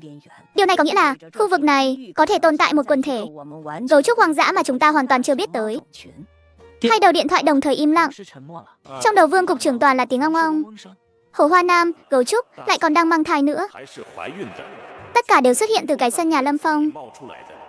Chu Mẫn, cô trước tiên hãy sắp xếp một phòng sinh riêng biệt, chuyện này tôi sẽ báo cáo lên trên ngay. Cùng lúc đó, trong phòng quan sát cách ly của trung tâm bảo tồn, tác dụng của thuốc mê trên người gấu trúc dần tan biến. Nó mở bừng đôi mắt, phát hiện nơi đây không còn là sân nhà dưới ánh trăng nữa, thay vào đó là tường trắng và lồng sắt. Trong không khí còn vương lại mùi nước sát trùng hằng hắc. Đây là đâu vậy? Mật ong của bà đây đâu rồi? Cái vồ gấu béo mập tát một nhát vào thanh sắt. Cả phòng cách ly như rung chuyển. Nhân viên nuôi dưỡng trực đêm ngoài cửa giật bắn mình, nghĩ là gấu trúc đói bụng, vội vàng bưng một chậu sữa ấm pha sẵn chạy tới. Tới đây, đừng nổi nóng, ăn chút gì đi. Khoảnh khắc chậu sữa được đưa qua khe hở của thanh sắt, một cái tát to bằng bàn tay quét ngang ra. Thả bà đây ra, bà đây còn bao nhiêu mật ong chưa ăn hết kìa. Sáng hôm sau, Lâm Phong ăn sáng xong, tìm được một cuốn sổ tay cũ từ trong tủ ra, lật mở trang đầu tiên, trên đó là vài dòng chữ anh viết trước khi ngủ tối qua. Hôm nay có 3 việc: xác nhận trạng thái ông chúa, kiểm tra tổ ong mô phỏng, quy hoạch phân khu đất hoang. Lâm Phong nhét cuốn sổ vào túi đeo chéo, đẩy cửa chính định đi ra ngoài. Chú hổ con vốn đang ngủ, nghe thấy tiếng bước chân của Lâm Phong, lập tức bật dậy, lao một mạch tới bên chân Lâm Phong. Hai cái chân trước bám lấy ống quần anh. Ra ngoài đi. Hổ hổ muốn đi ra ngoài với sinh vật 2 chân. Hôm qua ai làm hỏng tổ ong? Hổ hổ, hôm qua ai bị ong chích 7 phát? Hổ hổ, hôm qua ai hại tôi phải nhảy xuống sông? Hổ con nằm bẹp xuống luôn, đầu vùi giữa 2 chân trước, chỉ lộ ra đôi mắt xanh biếc, nhìn lên đầy vẻ đáng thương. Hổ hổ biết lỗi rồi, hổ hổ không chạy lung tung nữa đâu. Giao kèo 3 điều, thứ nhất phải đi theo tôi, không được chạy loạn. Thứ hai, thấy cái gì cũng không được lao tới. Thứ ba, nếu còn gây sự nữa, sau này ra ngoài sẽ nhốt nhóc ở nhà luôn. Đừng mà, hổ hổ nghe lời mà. Hổ hổ ngoan nhất luôn. Đi thôi nào. Cảm động, đến cả chuyên gia cũng không trị nổi ong đá. Vậy mà người đàn ông này tùy tiện làm cái tổ, thả ông chúa vào, là có hàng chục con ong được chủ động dọn vào ở. Ấm áp, an toàn, các chị em ơi tới đây đi, nhà này tốt lắm. Ông chúa thả vào tối qua chưa đầy 15 tiếng, đã thu hút được ít nhất 20-30 con ong đực đến tụ tập. Đợi thêm 3-5 ngày nữa, số lượng ong đực trong tổ này có thể đột phá con số 200-300 con, hình thành một quần thể nhỏ độc lập. Đến lúc đó, có thể bắt đầu dựng tổ ong mô phỏng thứ 2 và thứ 3 được rồi. Lâm Phong ghi lại dữ liệu quan sát hôm nay vào sổ tay, sau đó dành gần 1 tiếng đồng hồ đi bộ một vòng quanh ranh giới của cả khu đất hoang, lại lấy cuốn sổ tay ra lần nữa, ghi chép lại từng ý tưởng này ra trong đầu thành từng mục một. Về nhà rồi chi tiết hóa lại sau. Tìm anh Phúc bàn bạc chuyện nhân công và vật liệu. Đi thôi nhóc con. Không thấy trả lời. Lâm Phong quay đầu lại, chỉ thấy cách đó 30 mét, phía bắc khu đất hoang, chỗ gần bụi cây, một bóng trắng đang nằm rạp dưới đất, mông chổng lên trời, 2 chân trước điên cuồng đào bới. Ở đây có đồ nè. Hình như là đợi chút, đào lên xem nào. Lâm Phong sải bước đi tới, một phát túm lấy gáy hổ con, nhấc bổng nó lên. Nhóc lại bày trò gì đấy? Khi hổ con bị nhấc lên, trong miệng đang ngậm một thứ màu nâu đen, trông như một quả trứng đen nhăn nheo, bề mặt phủ đầy những nếp nhăn tinh xảo, tỏa ra một mùi hương dược liệu thoang thoảng.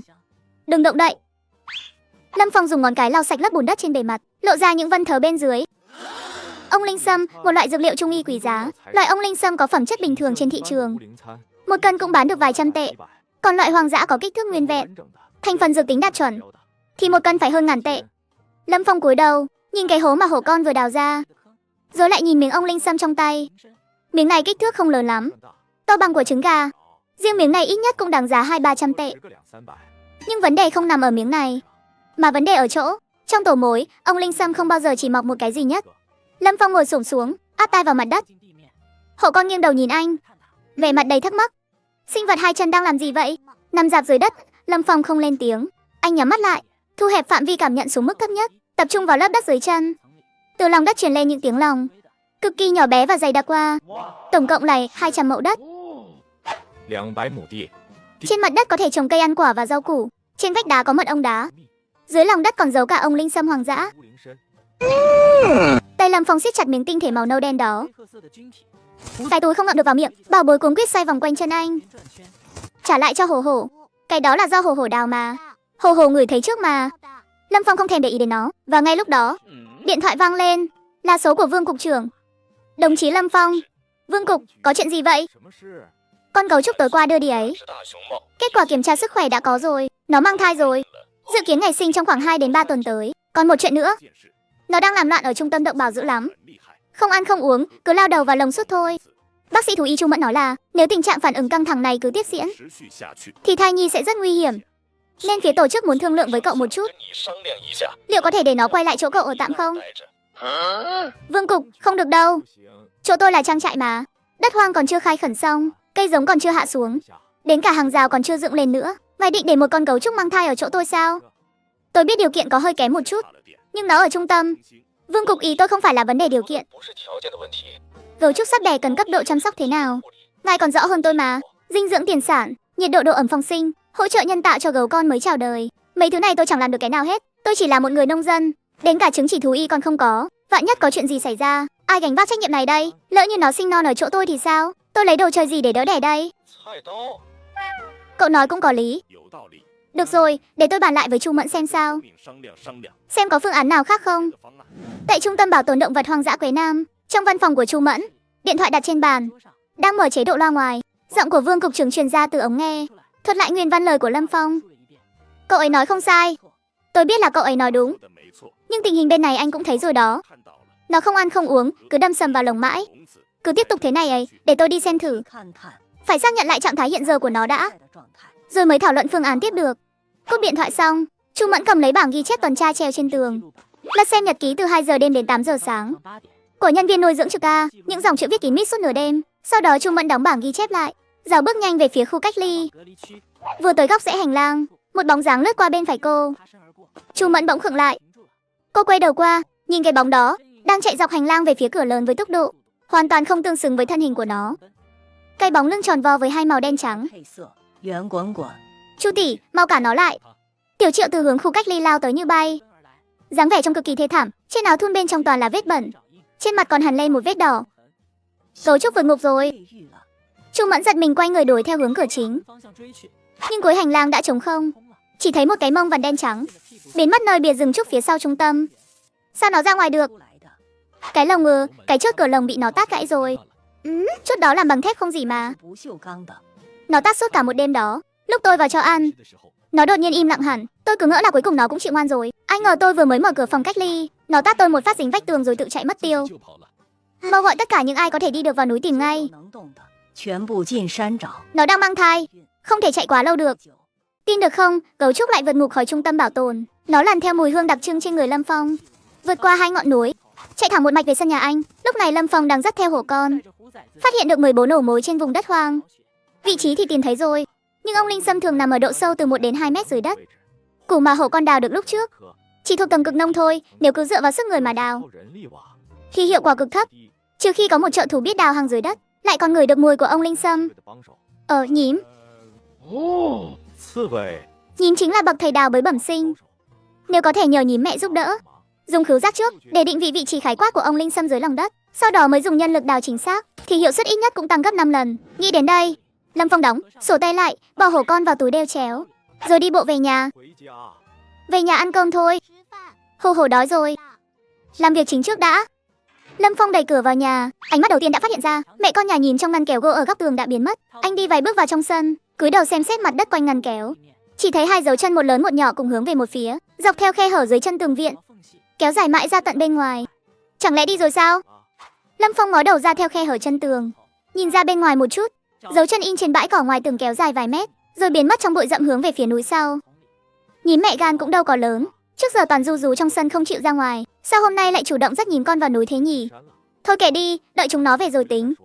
Sau đó Lâm Phong pha sữa cho hổ con, rồi chuẩn bị vào bếp làm cơm trưa.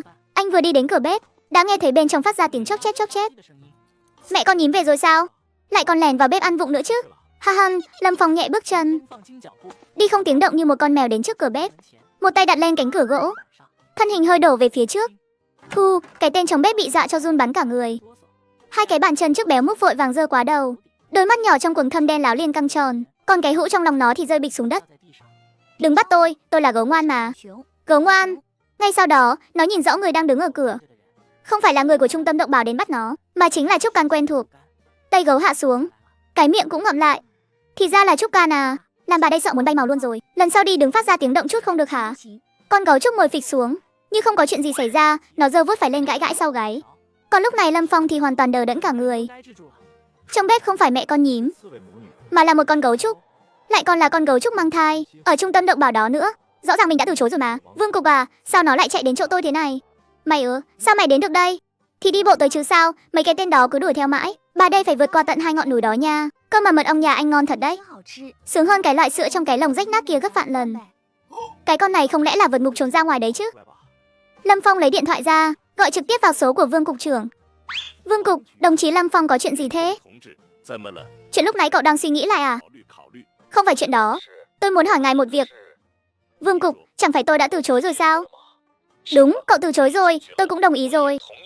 Vậy ngài có thể giải thích cho tôi một chút không? Tại sao cái con gấu Trúc đó bây giờ lại đang ngồi ăn mật ong trong bếp nhà tôi thế này? Cái gì gấu Trúc nào? Chính là con mà các anh đón đi tối qua đó. Con mang thai ấy. Lúc này nó đang ngồi trên sàn bếp nhà tôi, ăn sạch sành xanh hũ mật ong đá cuối cùng của tôi rồi. Vương Cục trưởng không trả lời, mà lập tức kiểm tra camera giám sát. Trời đất ơi, trong màn hình giám sát, cửa bếp đang mở toang, một con gấu Trúc tròn vo đang ngồi bệt dưới đất, trong lòng ôm một cái hũ mật úp ngược, đang dùng lưỡi liếm nốt chút mật thừa cuối cùng dưới đáy hũ. Bên cạnh là Lâm Phong đang cầm điện thoại với vẻ mặt đầy bất lực. Đồng chí Lâm Phong, nghe đây, tôi không hề cho người đưa nó về, tôi biết mà. Tôi đã bảo với Chu Mẫn là cứ để nó ở trung tâm theo dõi đã, rồi tính cách khác. Tôi cũng biết chuyện đó. Vậy thì tại sao nó? Vương Cục trưởng chưa nói hết câu, điện thoại bàn trên bàn đã reo vang, màn hình hiển thị. Chu Mẫn ơi, đợi một lát. Vương Cục trưởng nói với điện thoại di động một câu, rồi nhấn nút loa ngoài của điện thoại bàn. Vương Cục, con gấu Trúc chạy mất rồi. Chuyện xảy ra khi nào? Sáng nay à? Nó tắt cái chốt bằng thép không gì của lồng cách ly. Nhân lúc nhân viên mở cửa cho ăn, nó đã lao thẳng ra ngoài. Chúng tôi đã tìm trong núi gần 2 tiếng đồng hồ rồi. Cả 3 nhóm người đều đã tung ra hết, mà chẳng thấy một dấu vết nào cả. Vương Cục, con gấu Trúc này đang mang thai, không thể ở ngoài hoang dã quá lâu được. Nếu trước khi trời tối mà không tìm thấy không cần tìm nữa. Dạ, gì mà không cần tìm nữa hả Chu tỷ? Tìm thấy nó rồi. Ở đâu à? Nhà Lâm Phong. Ngài nói lại lần nữa đi ạ. Nhà Lâm Phong lúc này nó đang ngồi trong bếp nhà cậu ấy ăn mật ong đá. Ngón tay Vương Cục trưởng nhấp chuột 2 cái, chụp lại màn hình rồi gửi qua điện thoại. Tôi gửi ảnh chụp màn hình giám sát cho cô rồi đấy, tự xem đi nhé. Nó vượt ngục, băng qua 2 ngọn núi, chỉ để đến nhà cậu ấy ăn mật ong thôi sao? Có vẻ là vậy. Chuyện này không thể nào. Ý thức lãnh thổ của gấu Trúc hoang dã cực kỳ mạnh. Sau khi bị đưa rời khỏi môi trường gốc, phản ứng bình thường là chạy về nơi cư trú cũ của mình, chứ không thể nào chủ động đến chỗ ở của một con người xa lạ mà nó chỉ mới tiếp xúc vài tiếng. Nhà Chu Mẫn, Cô ấy lại im lặng, Chu Mẫn không nói gì nữa. Vương Cục trưởng cầm điện thoại lên, nói với Lâm Phong ở đầu dây bên kia, đồng chí Lâm Phong, tình hình là như vậy đó. Nó tự mình chạy đến đấy. Tôi nghe thấy rồi. Vương Cục, tôi chỉ hỏi một câu thôi. Vương Cục, cái con này các ông định xử lý thế nào đây? Để tôi bảo Chu Mẫn qua đó một chuyến, tại điểm tập kết tạm thời của đội tìm kiếm núi sau trung tâm động bảo. Chu Mẫn cúp điện thoại, đứng yên tại chỗ không nhúc nhích. Vài giây sau, 2 nhân viên của nhóm tìm kiếm số 2 từ trong bụi rậm chui ra. Dẫn đầu là Trường Thúc, một nhân viên lâu năm của trung tâm. Tiểu Chu, đường sườn núi phía đông đã đi hết chưa? Dưới khe núi cũng đã xem rồi, dấu chân bị mất dấu ở dải đá vụn, không đuổi theo tiếp được. Có cần mở rộng phạm vi tìm kiếm sang phía tây không? Thu quân thôi. Không cần tìm nữa. Dạ. Tìm thấy rồi. Đù, nó chạy đến nhà dân rồi hả? Đúng, đến trộm mật ong đấy. Có phải là cái nhà lần trước? Chính là cái cậu thanh niên nuôi hổ trắng con đó. Tối qua chúng ta vừa đến nhà cậu ấy đón gấu Trúc về mà. Đi thôi, tôi phải qua thôn Lâm Biên một chuyến. Có cần mang theo đồ chơi gây mê không? Chắc là không dùng tới đâu. Tin được không, một con gấu trúc sau khi vượt ngục lại không chạy vào rừng sâu, mà lại xông vào nhà dân ngồi húp cháo trắng. Cảnh tượng vô lý này, vừa hay, đã đập ngay vào mắt nhóm người Chu Mẫn vừa mới tới nơi. Cháo trắng nhà Trúc Can ngon thật. Ngon ghê, nhưng mà lạ thật, ngon thế này. Sao Trúc Can vẫn gầy nhom thế nhỉ? Mày ăn thì cứ ăn đi. Sao mà làm suy nghĩ nội tâm thế hả? Chu tỷ, mọi người đến rồi à? Đến rồi, ăn gì chưa? Chưa, trên bếp vẫn còn cháo đấy. Làm bát nhé, để sau đi, không vội. Trạng thái hiện giờ của nó thế nào? Có nôn mửa, tiêu chảy hay tấn công cậu không? Tấn công thì không có. Chỉ là nó vừa dọn sạch hũ mật ong đá cuối cùng của tôi rồi, không còn một giọt. Bây giờ thì đang ngồi đấy húp cháo xì sụp. Đấy là cháo trắng tôi nấu, có trộn thêm tí mật ong vào, vốn định để dành làm bữa khuya cho mình đấy. Sáng nay ở phòng cách ly, nó tát gãy cả chốt cửa thép không gì, tát bay cả tiểu triệu, hất đổ cả thau sữa.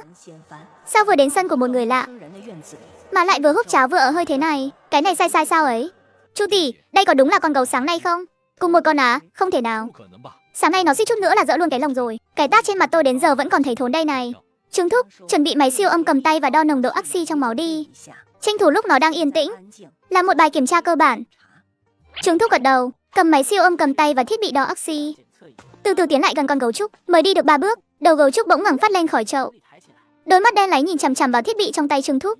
Đồng tử co lại, sau đó, hai cái bàn chân trước múp míp ôm chặt lấy cái chậu xanh. Cả thân người xoay ngoắt lại quay lưng về phía Trương Thúc.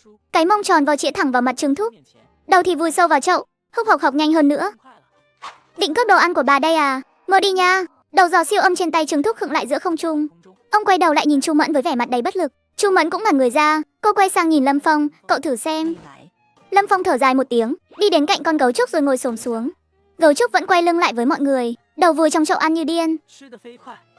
Đừng có qua đây, của bà đây hết đấy. Không ai tranh cháo của mày đâu.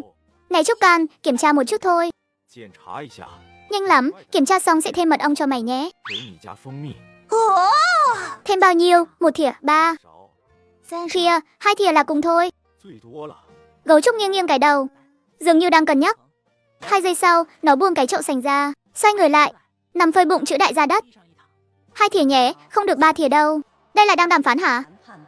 Vấn đề là nó lại có tác dụng mới ghê chứ. Nhìn con gấu trúc nằm sải lai ra đó, Chu Mẫn cảm thấy kinh nghiệm nghề nghiệp của mình đang bị thách thức nghiêm trọng. Tiểu Triệu và Trương Thúc đứng bên cạnh nhìn gấu trúc hồi lâu mà không thốt nên lời. Nhanh lên đi, kiên nhẫn của nó không nhiều đâu. Đến đây. Trương Thúc sực tỉnh, 3 bước dồn thành 2 chạy lại, áp đầu giò siêu âm lên vùng bụng dưới của gấu trúc. Chu Mẫn thì nhận lấy máy đo oxy, kẹp vào chân sau của nó. Toàn bộ quá trình kiểm tra chưa đầy 5 phút. Các chỉ số của nó đều bình thường cả, tốt hơn nhiều so với lúc ở trung tâm dạng sáng nay. Vậy thì tốt rồi, kiểm tra xong rồi mọi người có thể đưa nó đi. Lâm Phong, con gấu trúc này phải để lại chỗ cậu thôi. Để lại chỗ tôi. Bác sĩ Chu, sáng nay tôi đã nói với Vương Cục rồi mà. Chỗ tôi là trang trại, chứ không phải sở thú đâu. Tôi biết cậu đã nói gì. Đây là báo cáo kiểm tra sức khỏe đầy đủ thực hiện ở trung tâm dạng sáng nay. Cậu xem cột nồng độ cortisol này đi. Lâm Phong nhận lấy rồi liếc nhìn một cái. Sau con số là một mũi tên màu đỏ hướng lên trên, gấp đôi so với mức bình thường.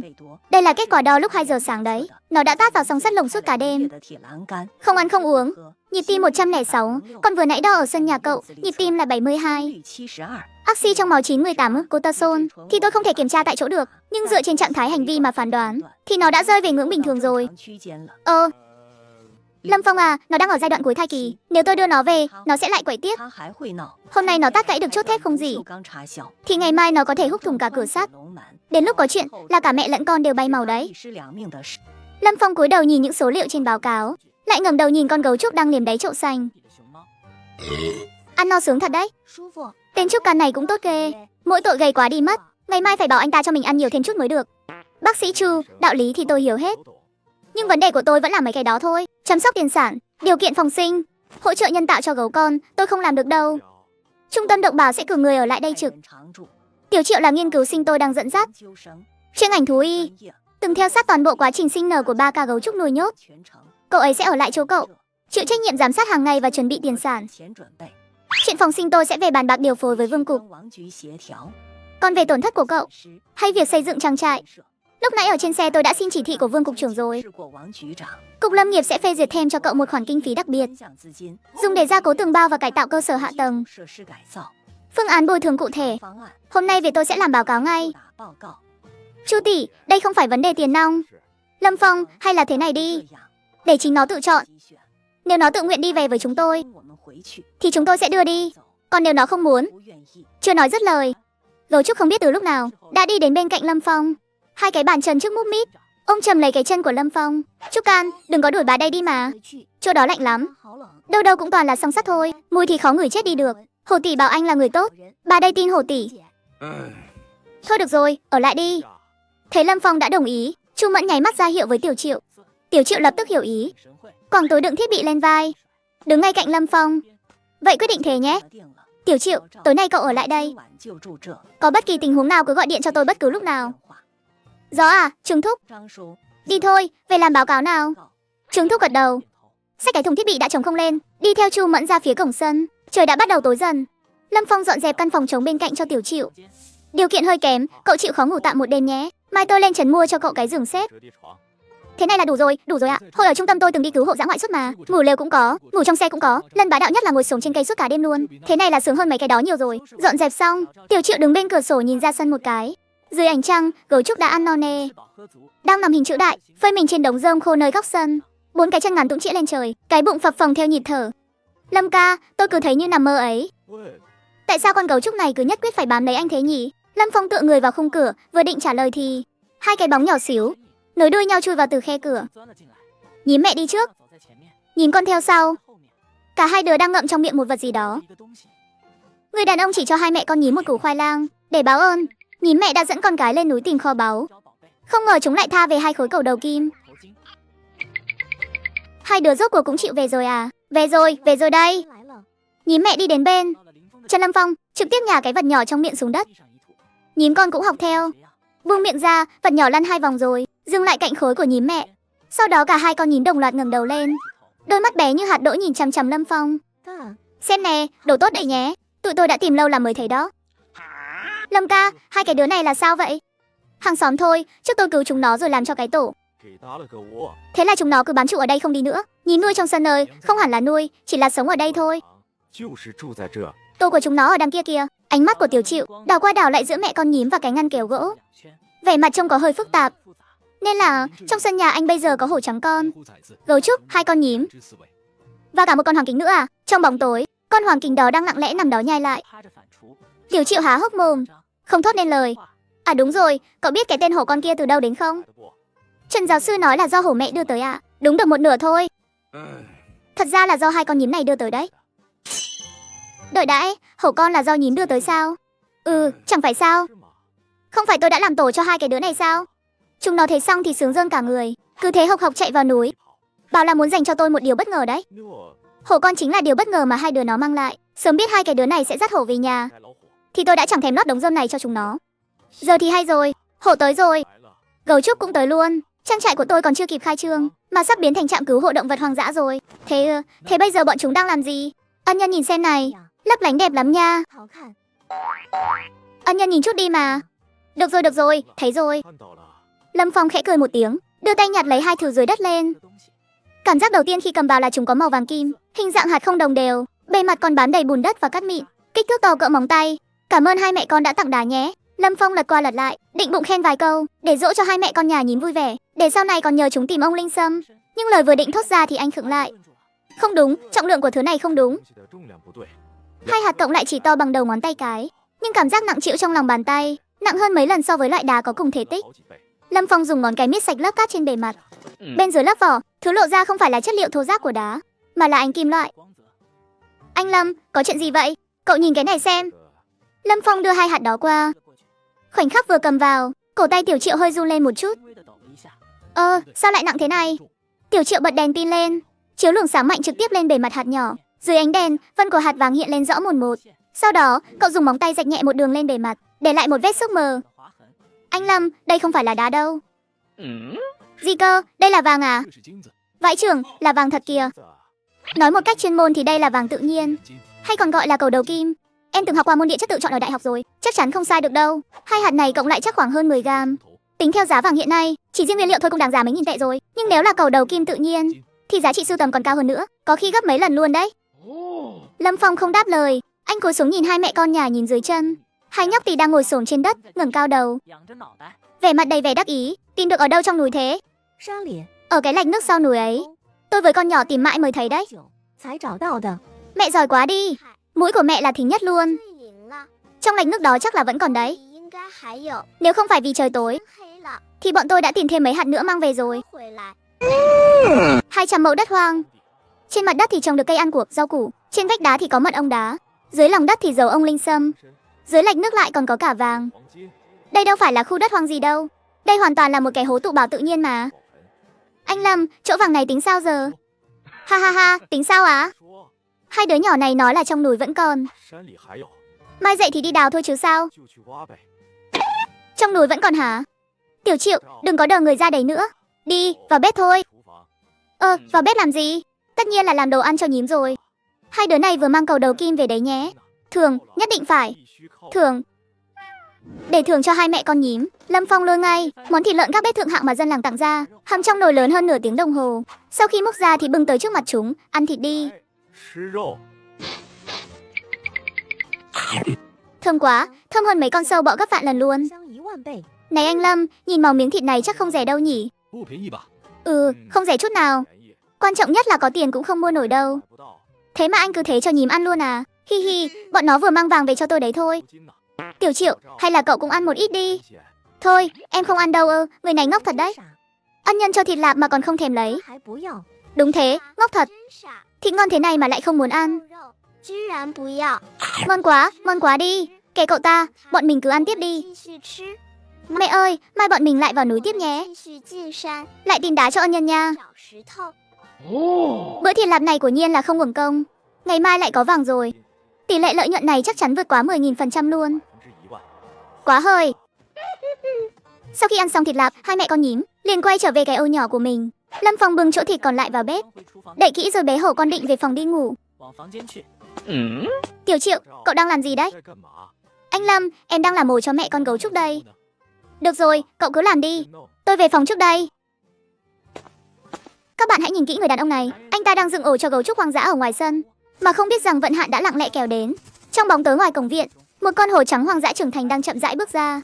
Đôi mắt xanh thẳm của nó đang nhìn chằm chằm vào anh ta.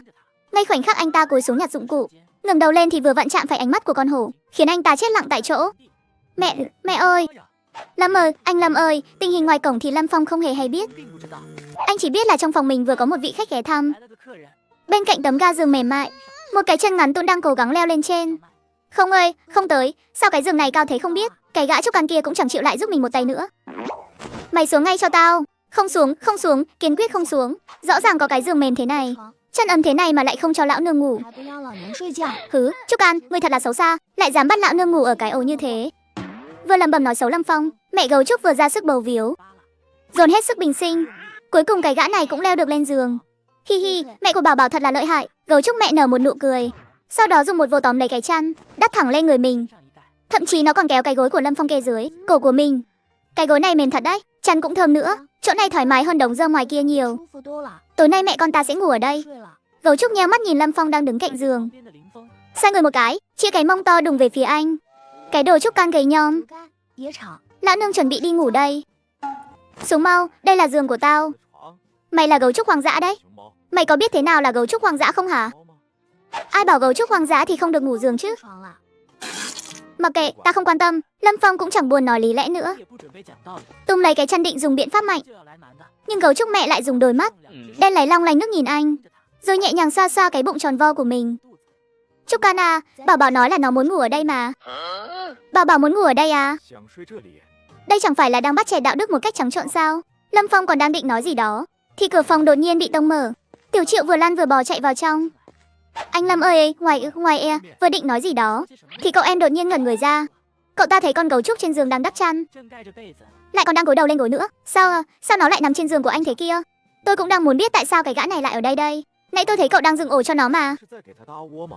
Em dùng bạt chống mưa loại lớn kết hợp với áo khoác quân đội, bên dưới còn lót thêm đống rơm khô cho nó rồi, vừa ấm áp vừa chắn gió. Đó tuyệt đối là tiêu chuẩn cao nhất cho cứu hộ dã ngoại rồi đấy. Ai mà ngờ nó lại chế chỗ xịn sò đấy không nằm, mà lại chạy vào đây cướp giường của anh chứ. Hừ, cái làn rách nát kia bị lộng gió. Vẫn là Trúc Cắn biết điều nhất, đã trải sẵn chăn nệm cho lão nương rồi. Anh Lâm, giờ tính sao đây? Hay là để em dụ nó ra ngoài nhé? Chuyện này để sau đi đã. Vừa nãy cậu chạy hớt hải như thế, là có chuyện gì à? Anh Lâm, Hồ ơi, ngoài cổng có một con hổ đang tới kia. Hồ à, tính toán thời gian thì... Đúng là hổ mẹ đến kiểm tra phòng thật rồi. Biết rồi, anh Lâm. Sao trông anh chẳng có vẻ gì là vội vàng hay lo lắng thế? Lo thì có ích gì đâu, Hình như đúng là chẳng có ích gì thật, nhưng đó dù sao cũng là hổ mà. Đêm kia nó cũng đã tới rồi mà. Đêm kia đã tới rồi à? Đây là lần thứ 2 rồi, đi ra xem thử nào. Mở cửa ra, Lâm Phong đi đón vị khách này. Bắt anh nuôi hộ hổ con, gọi gấu trúc mẹ tới đây ở. Còn coi chỗ này như một cái nhà nghỉ, để tiếp khách tiện lợi nữa chứ. Anh Lâm, chính là gã này. Không sao đâu, tới rồi đấy à? Ăn gì chưa? Tới rồi đây. Hôm qua có chút việc nên không qua được. Sao rồi? Đứa bạn thân của tôi có tới tìm cậu không? Ừ, tới rồi. Giờ nó đang ngủ ở trong phòng kìa. Hả? Đang ngủ trong phòng à? Đúng là đồ lười như hổi. Hổ mẹ chậm rãi bước tới cửa, liếc mắt nhìn vào trong nhà. Dưới tấm chăn nệm mềm mại kia, chính là cô bạn thân mà nó đã gọi tới. Chị Hổ, chị tới rồi đấy à? Mày cút ngay xuống cho tao, tao đếm đến 3. Mày mà không xuống là tao nổi khùng lên thật đấy. Không xuống, ở đây siêu cắt thoải mái luôn. Lão nương bảo mày đến là để tầm bổ cho gã trúc can này, chứ không phải để mày đến cướp giường của người ta đâu. Mày thì hay rồi, ăn mật của người ta, uống cháo của người ta, giờ còn chiếm luôn cả giường của người ta nữa. Nhưng mà cái lán ngoài kia bị lộng gió mà. Hổ mẹ khựng lại một nhịp. Ngay giây tiếp theo, cơ bắp chân sau của nó căng lên, lấy đà chuẩn bị vô tới. Lâm, đừng động đậy. Hổ mẹ, mày bình tĩnh lại đi. Trong bụng nó còn có con nhỏ, không được đánh nhau đâu. Ánh mắt của hổ mẹ dừng lại trên cái bụng tròn xe của gấu trúc. Sau đó nó mới từ từ hạ đuôi xuống, nhưng trong họng vẫn phát ra những tiếng gầm gừ nhỏ không chịu thua. Thế cũng không được, chỗ này là lão nương chấm trước rồi. Hôm kia lúc lão nương tới đã muốn ở đây rồi. Mong ngóng suốt 2 ngày, hôm nay cố tình đến sớm là để được ngủ một giấc ở đây đấy. Kết quả lại bị cái đồ béo ú này nẫng tay trên mất rồi. Ai béo ú hả? Cái này của lão nương gọi là đầy đặn nhé. Ha ha ha ha. Chị Hổ, nếu chị muốn ngủ thì phòng bên cạnh vẫn còn phòng trống đấy. Phòng của Tiểu Triệu Á không thèm đi, chỉ thích ở đây thôi. Hay là ngủ chung đi. Chính Lâm Phong cũng thấy lời mình nói thật hoang đường, nhưng điều hoang đường hơn là hổ mẹ lập tức gật đầu. Giờ một cái đã nhảy tót lên giường. Hổ mẹ chen vào bên trong, gấu trúc mẹ nép sát vào phía tường, ở giữa thế mà vẫn còn trống một khe hẹp nhỏ, vừa đủ cho một người gầy nằm nghiêng vào. Có gì đó sai sai, hổ mẹ này hành động có vẻ quá quyết đoán, thậm chí chẳng cần suy nghĩ gì cả, cứ như là cố ý vậy. Sau khi hổ mẹ lên giường, nó còn nhẹ nhàng vỗ vào người gấu trúc mẹ một cái, rồi hai đứa trụng đầu vào nhau thì thầm to nhỏ. Làm tốt lắm, đồ mập nhỏ, hi hi. Chị Hồ à, hai đứa mình quả nhiên là rất ăn ý nha. Chiêu này hiệu quả thật đấy, em cứ lên trước xí chỗ. Chị thì giả vờ hù dọa cái tên hai chân kia một trận. Thế là cả hai đều được ở lại rồi. Chị Hổ, vừa nãy chị diễn cảnh vô tới đỉnh thật đấy. Em cũng suýt chút nữa là tin sái cổ luôn rồi. Tất nhiên rồi, lão nương đây là chúa tể Sơn Lâm cơ mà. Kỹ năng diễn xuất sao mà kém được, chỉ là cái gã hai chân kia gầy quá. Vừa nãy đứng chắn trước mặt cứ như là cái que của ấy. Lão nương chỉ sợ vung tay mạnh quá là làm gã gãy xương mất thôi. Đường đường là một con người trưởng thành có dị năng, thế mà lại bị hai con vật phối hợp với nhau chơi khăm một vố. Anh à, anh Lâm, bọn họ không đánh nhau nữa à? Coi như là vậy đi, làm sao mà anh làm được thế? Chắc là do tôi bảo bọn họ ngủ chung đi chăng ư hả? Ngủ chung à? Một con hổ cái và một con gấu trúc đánh nhau. Kết quả chỉ là đang diễn kịch, chỉ để được ăn vạ ngủ trên giường của Lâm Phong. Cái thao tác này khiến cho người đã học về hành vi động vật suốt 7 năm trời, như Tiểu Triệu cũng phải đứng hình, không hiểu chuyện gì đang xảy ra. Về phòng đi thôi, cũng muộn lắm rồi. Thế còn anh Hesi, còn biết làm sao được nữa, thì nằm chen chúc thôi chứ sao. Này, né ra một chút đi, né ra chút đi cho tôi nằm với chứ. Cả hai chân kia, sao ngươi cũng leo lên đây thế? Không cho đâu, không cho đâu, ngươi gầy quá nằm cắn chết đi được. Đúng thế, Trúc Can à, ngươi gầy quá đi, trừ khi ngươi ăn cho béo lên một chút, nếu không thì không cho ngươi lên đây đâu. Hai đứa tụi bay tấu hài đấy à? Đây là giường của tao, con lèm bèm nữa là tao dỡ luôn cái giường này đi đấy, có tin không? Nghe thấy Lâm Phong dọa dỡ giường, hổ mẹ và gấu trúc mẹ đồng loạt ngậm miệng lại, rồi tụi nó dịch chuyển một chút, nhưng ra một chỗ cho Lâm Phong nằm. Thế mới đúng chứ. Tiểu Triệu trở về phòng của mình, trải nệm nằm dưới đất, trong đầu toàn là những hình ảnh gây sốc vừa rồi. Cái giường của anh Lâm chắc chắn thật đấy. Một con hổ trắng trưởng thành nặng hơn 100 cân, một con gấu trúc mang thai nặng cũng hơn 100 cân, cộng lại chắc cũng phải hơn 200 cân ấy nhỉ. Giường của anh Lâm thế mà vẫn chịu được. Tiểu Triệu còn chưa kịp dứt lời thì một tiếng động lớn vang lên từ phòng bên cạnh. Vãi, có chuyện gì thế này? Tiểu Triệu như bị điện giật, bật dậy khỏi mặt đất, quấn chăn chạy thẳng ra cửa. Khi tới trước cửa phòng của Lâm Phong, cảnh tượng bên trong làm cậu ta há hốc mồm. Trong phòng, chiếc giường gỗ vốn đang gánh vác trọng lượng hơn 200 cân đã bị sập hoàn toàn. Trong đám bụi bặm, hổ mẹ nằm ngửa trên đồng ván giường gãy nát, vẻ mặt đầy hoang mang. Gấu trúc mẹ còn thê thảm hơn, ngã chồng vó cả 4 vó lên trời. Động đất à? Ôi cái lưng của lão nương. Hổ sợ quá ấy. Lâm Phong cúi đầu nhìn hổ con trong lòng, lại ngẩng đầu nhìn cái giường đã sập. rồi nhìn hổ mẹ với vẻ mặt vô tội. Và con gấu trúc đang nằm chồng vơ chồng vá kia, đúng là tạo nghiệp mà. Chuyện này không trách tôi được đâu nha. Là tại cái giường rách này không chắc chắn thôi. Đúng, nó không chắc chắn chút nào hết. Trúc Can à, ngươi nên đổi cái giường nào to hơn chút đi. 3 giây trước mình còn đang cảm thán cái giường này chất lượng tốt. Thế mà 3 giây sau nó đã sập luôn rồi. Tiểu Triệu lẳng lặng ngậm miệng lại, lặng lẽ rút lui về phòng mình. Chuyện tối nay có đánh chết mình cũng không kể với ai hết. Một người, một hổ, một gấu trúc ngủ chung một giường. Rồi sau đó giường sập. Chuyện này mà ghi vào nhật ký công tác, không chừng chị Chu không đổi việc mình thì cũng tống mình đi gặp bác sĩ tâm lý mất thôi. Được rồi, đừng nhìn tôi nữa, tối nay tất cả nằm đất hết đi. Ngày mai tôi lên thị trấn mua cái giường mới, loại chắc chắn nhất ấy.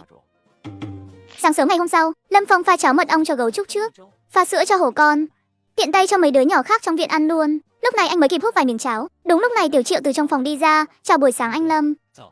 Sáng rồi, trong nồi có cháo đấy, tự múc đi. Tiểu Triệu múc một bát cháo, mới ăn được 2 miếng thì điện thoại đã rung lên. Hem, tình trạng gấu trúc thế nào rồi? Đêm qua có gì bất thường không? Dạ, tình trạng rất tốt ạ. Ăn uống bình thường, tâm trạng ổn định. Anh Lâm, hôm nay định làm gì thế? Đi mua giường yếu. Lâm Phong ăn xong bữa sáng, liền cưới mô tô tới một cửa hàng nội thất trên thị trấn. Ông chủ, ở đây có loại giường nào cực kỳ chắc chắn không? Chắc chắn à, muốn chắc chắn cỡ nào? Loại có thể chịu được sức nặng khoảng 500 cân ấy. Cậu mua để ngủ thật đấy à? Vâng, để ngủ mà.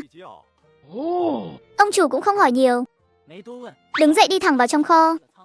Cuối cùng lôi ra một chiếc giường khung thép loại gia cố, kết cấu hàng cực chắc, tải trọng tối đa lên tới 800 cân.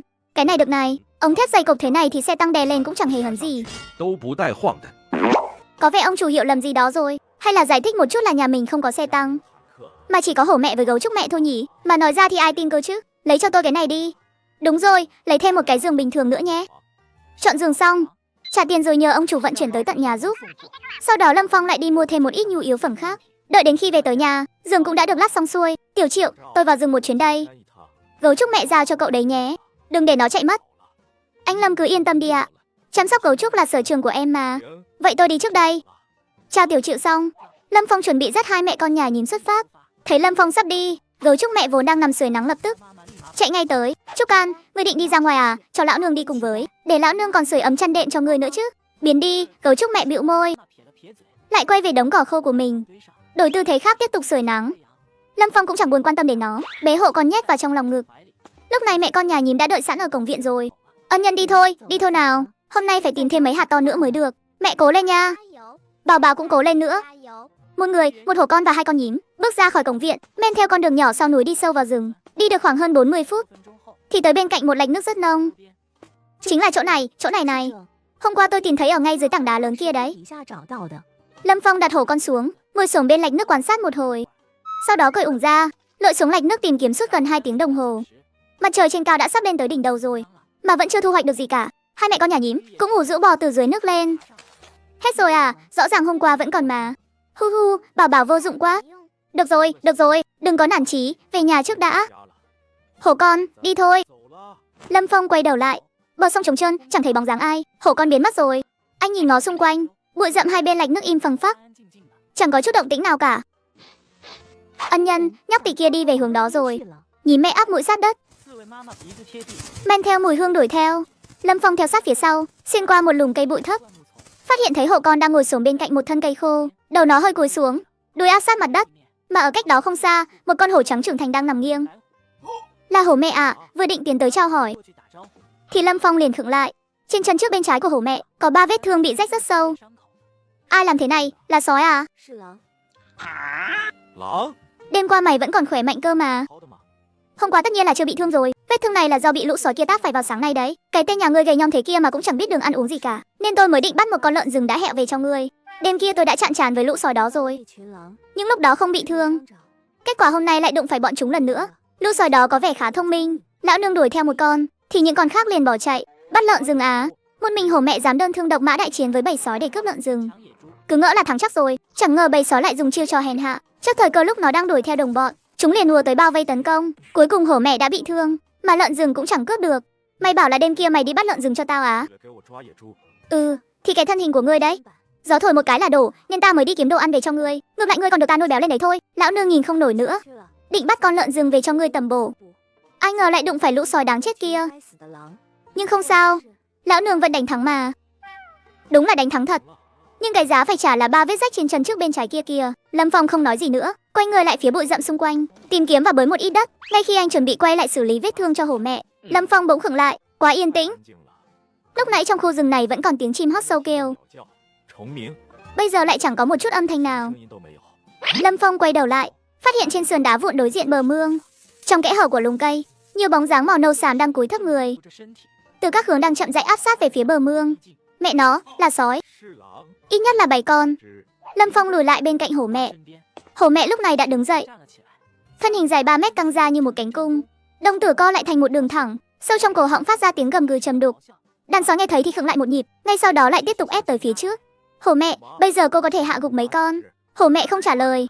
Lâm Phong hít sâu một hơi, sau đó nhắm mắt lại, mở rộng phạm vi cảm ứng đến mức tối đa. Đói quá, 3 ngày rồi chưa được ăn gì. Con mèo lớn đó bị thương rồi, lần này có thể xử đẹp nó. Đại ca bảo rồi, đừng có vội. Đói đến mức này rồi, chỉ dựa vào tiếng hổ gầm thì không dọa lui được đâu. Cho dù hổ mẹ ở trạng thái sung mãn nhất, đối mặt với một bầy sói đói đỏ cả mắt thì cũng phải dè chừng vài phần. Lâm Phong vừa định ngắt kết nối tâm linh để nghĩ đối sách mới, thì bỗng một luồng tâm thanh khác xen lẫn truyền vào. Ôi mẹ ơi, mấy cái gã này sao lại muốn đánh nhau nữa rồi?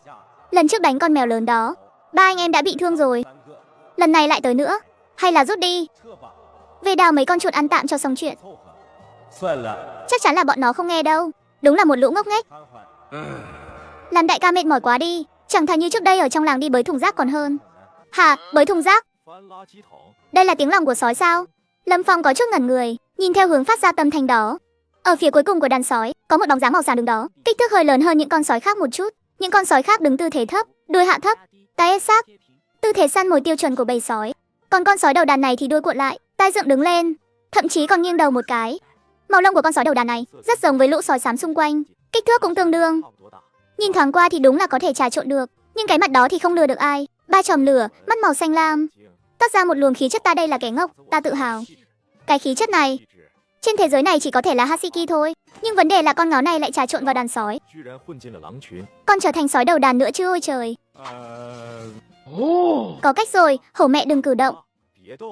Ngân hổ mẹ đang chuẩn bị lao lên tấn công. Lâm Phong đem hổ con và cả mẹ con nhìn nhét vào dưới bụng của hổ mẹ, hít sâu một hơi, đi về phía đàn sói.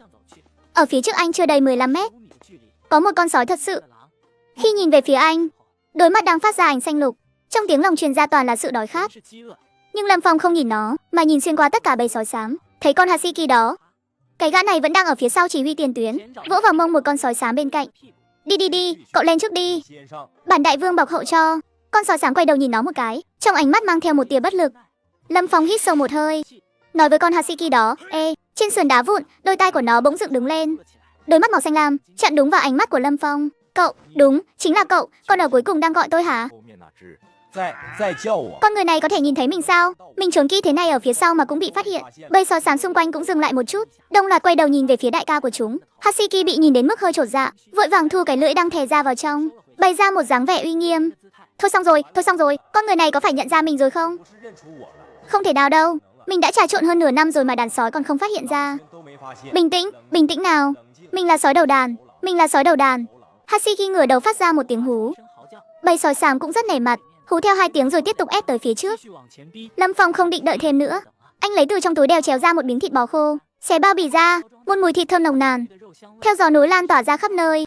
Vài con sói xám đi đầu khựng lại, còn đôi mắt xanh của Hasiki đã khóa chặt vào túi thịt bò khô đó. Cái gì đó? Mùi ngửi giống như là thịt bò vậy. Trời à, là thịt bò khô. Đúng là thịt bò khô rồi. Ông đây ở trong cái xó xỉnh này gặm chuột và thỏ rừng suốt nửa năm trời rồi. Nửa năm rồi, không ngờ trong đời mình lại có thể ngửi thấy mùi thịt bò khô lần nữa. He, không đoán sai mà. Con ngáo này quả nhiên biết mùi thịt bò khô. Lâm Phong đưa miếng thịt bò khô đã xé ra trước mũi ngửi, sau đó tự mình ăn một miếng trước. Hành động này làm bầy sói ngay người ra nhìn. Muốn ăn quá. Người này sao không biết chia cho mình một ít nhỉ? Thèm quá, nước miếng chảy ròng ròng rồi. Người tốt ơi, anh chia cho tôi một chút đi mà. Không được, mình phải giữ uy nghiêm của sói đầu đàn. Hasiki quay đầu sang một bên, giả vờ như bản sói đây không thèm chấp, nhưng cái đuôi của nó vẫy như là gắn motor vậy. Lâm Phong mỉm cười, từ túi đeo trèo lấy ra thêm một gói thịt bò khô nữa, xé ra rồi ném thẳng về phía đó, rơi xuống vị trí cách Hasiki khoảng nửa mét. Cái đầu của Hasiki quay ngoắt trở lại, đôi mắt xanh nhìn chằm chằm vào miếng thịt bò khô đó. Thơm quá, nhưng mình là sói đầu đàn, mình có lòng tự trọng. Thật sự thơm quá đi mất. Mình là sói đầu đàn cái con khỉ. Tôi muốn ăn thịt bò khô. Sau khi sủa một tiếng, Hasiki dưới sự chứng kiến đầy kinh ngạc của bầy sói xám, lao thẳng về phía miếng thịt bò khô, sau đó với tốc độ sét đánh không kịp bưng tay, 3 giây là ăn xong sạch sẽ. Ngon quá, quá là ngon luôn. Nửa năm rồi mới được ăn đồ ngon như thế này. Còn nữa không, đuôi của Hasiki vẫy càng nhanh hơn. Nhưng nó vẫn hơi quay đầu đi một chút, cố gắng duy trì chút uy nghiêm cuối cùng của sói đầu đàn, muốn. Nhưng mình là sói đầu đàn, không thể biểu hiện quá rõ ràng được. Ăn đi, đủ cho cậu ăn mà.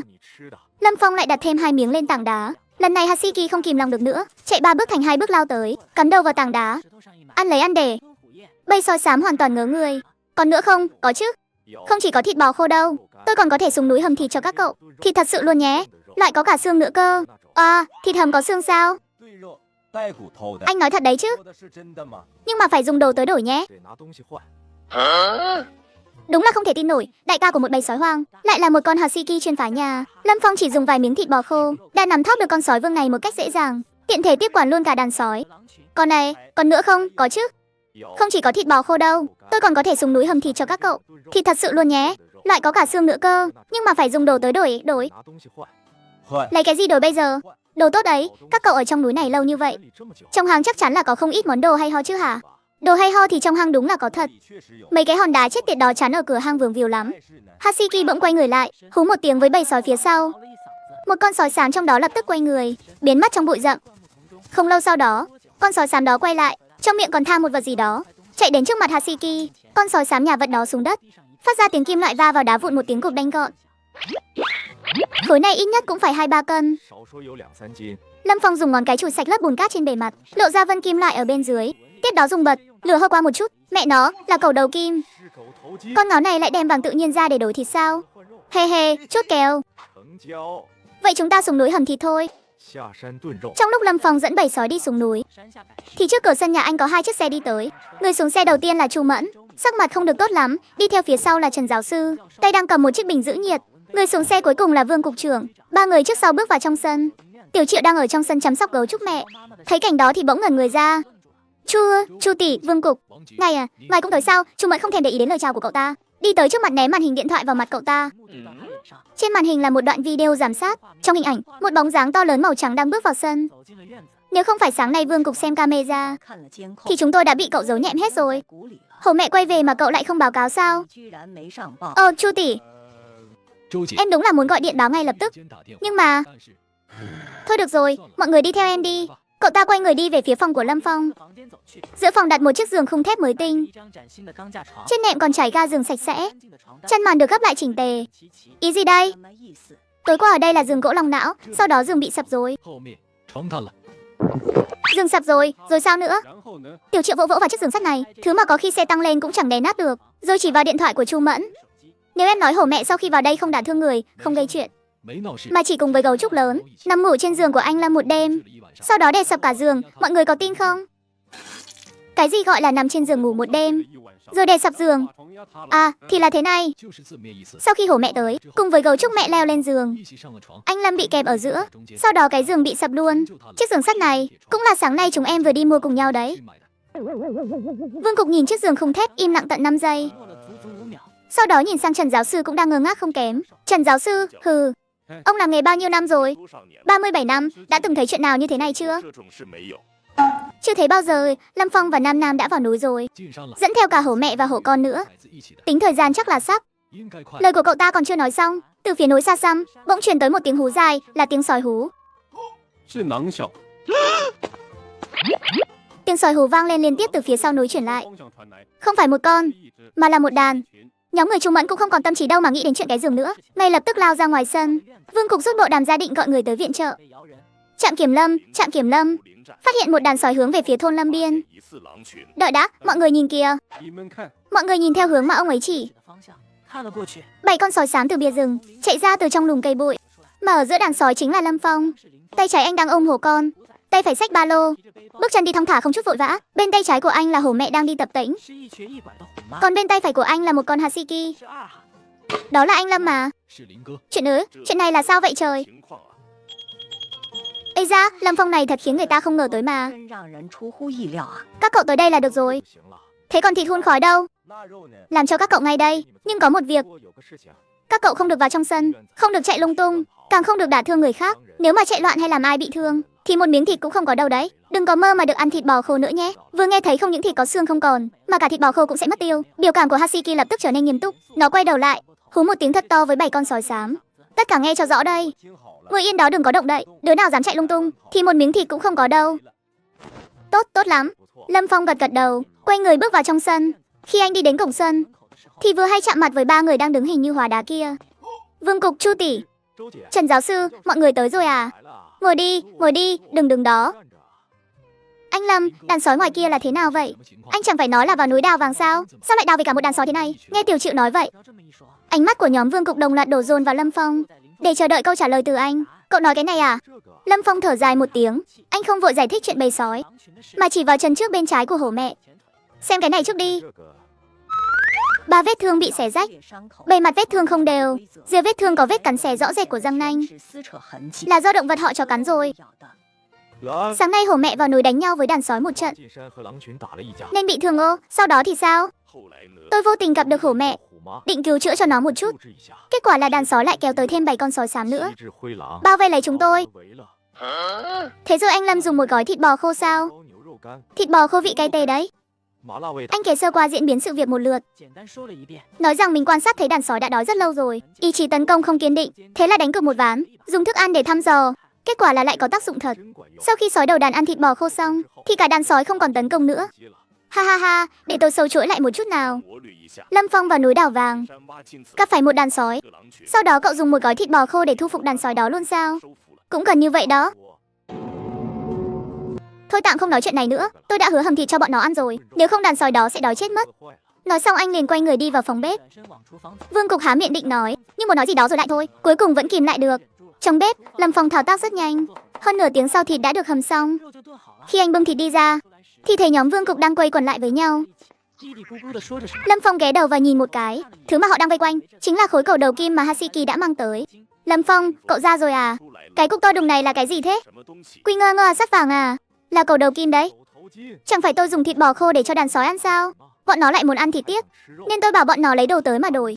Thế là đàn sói đem miếng cầu đầu kim này cho cậu luôn à?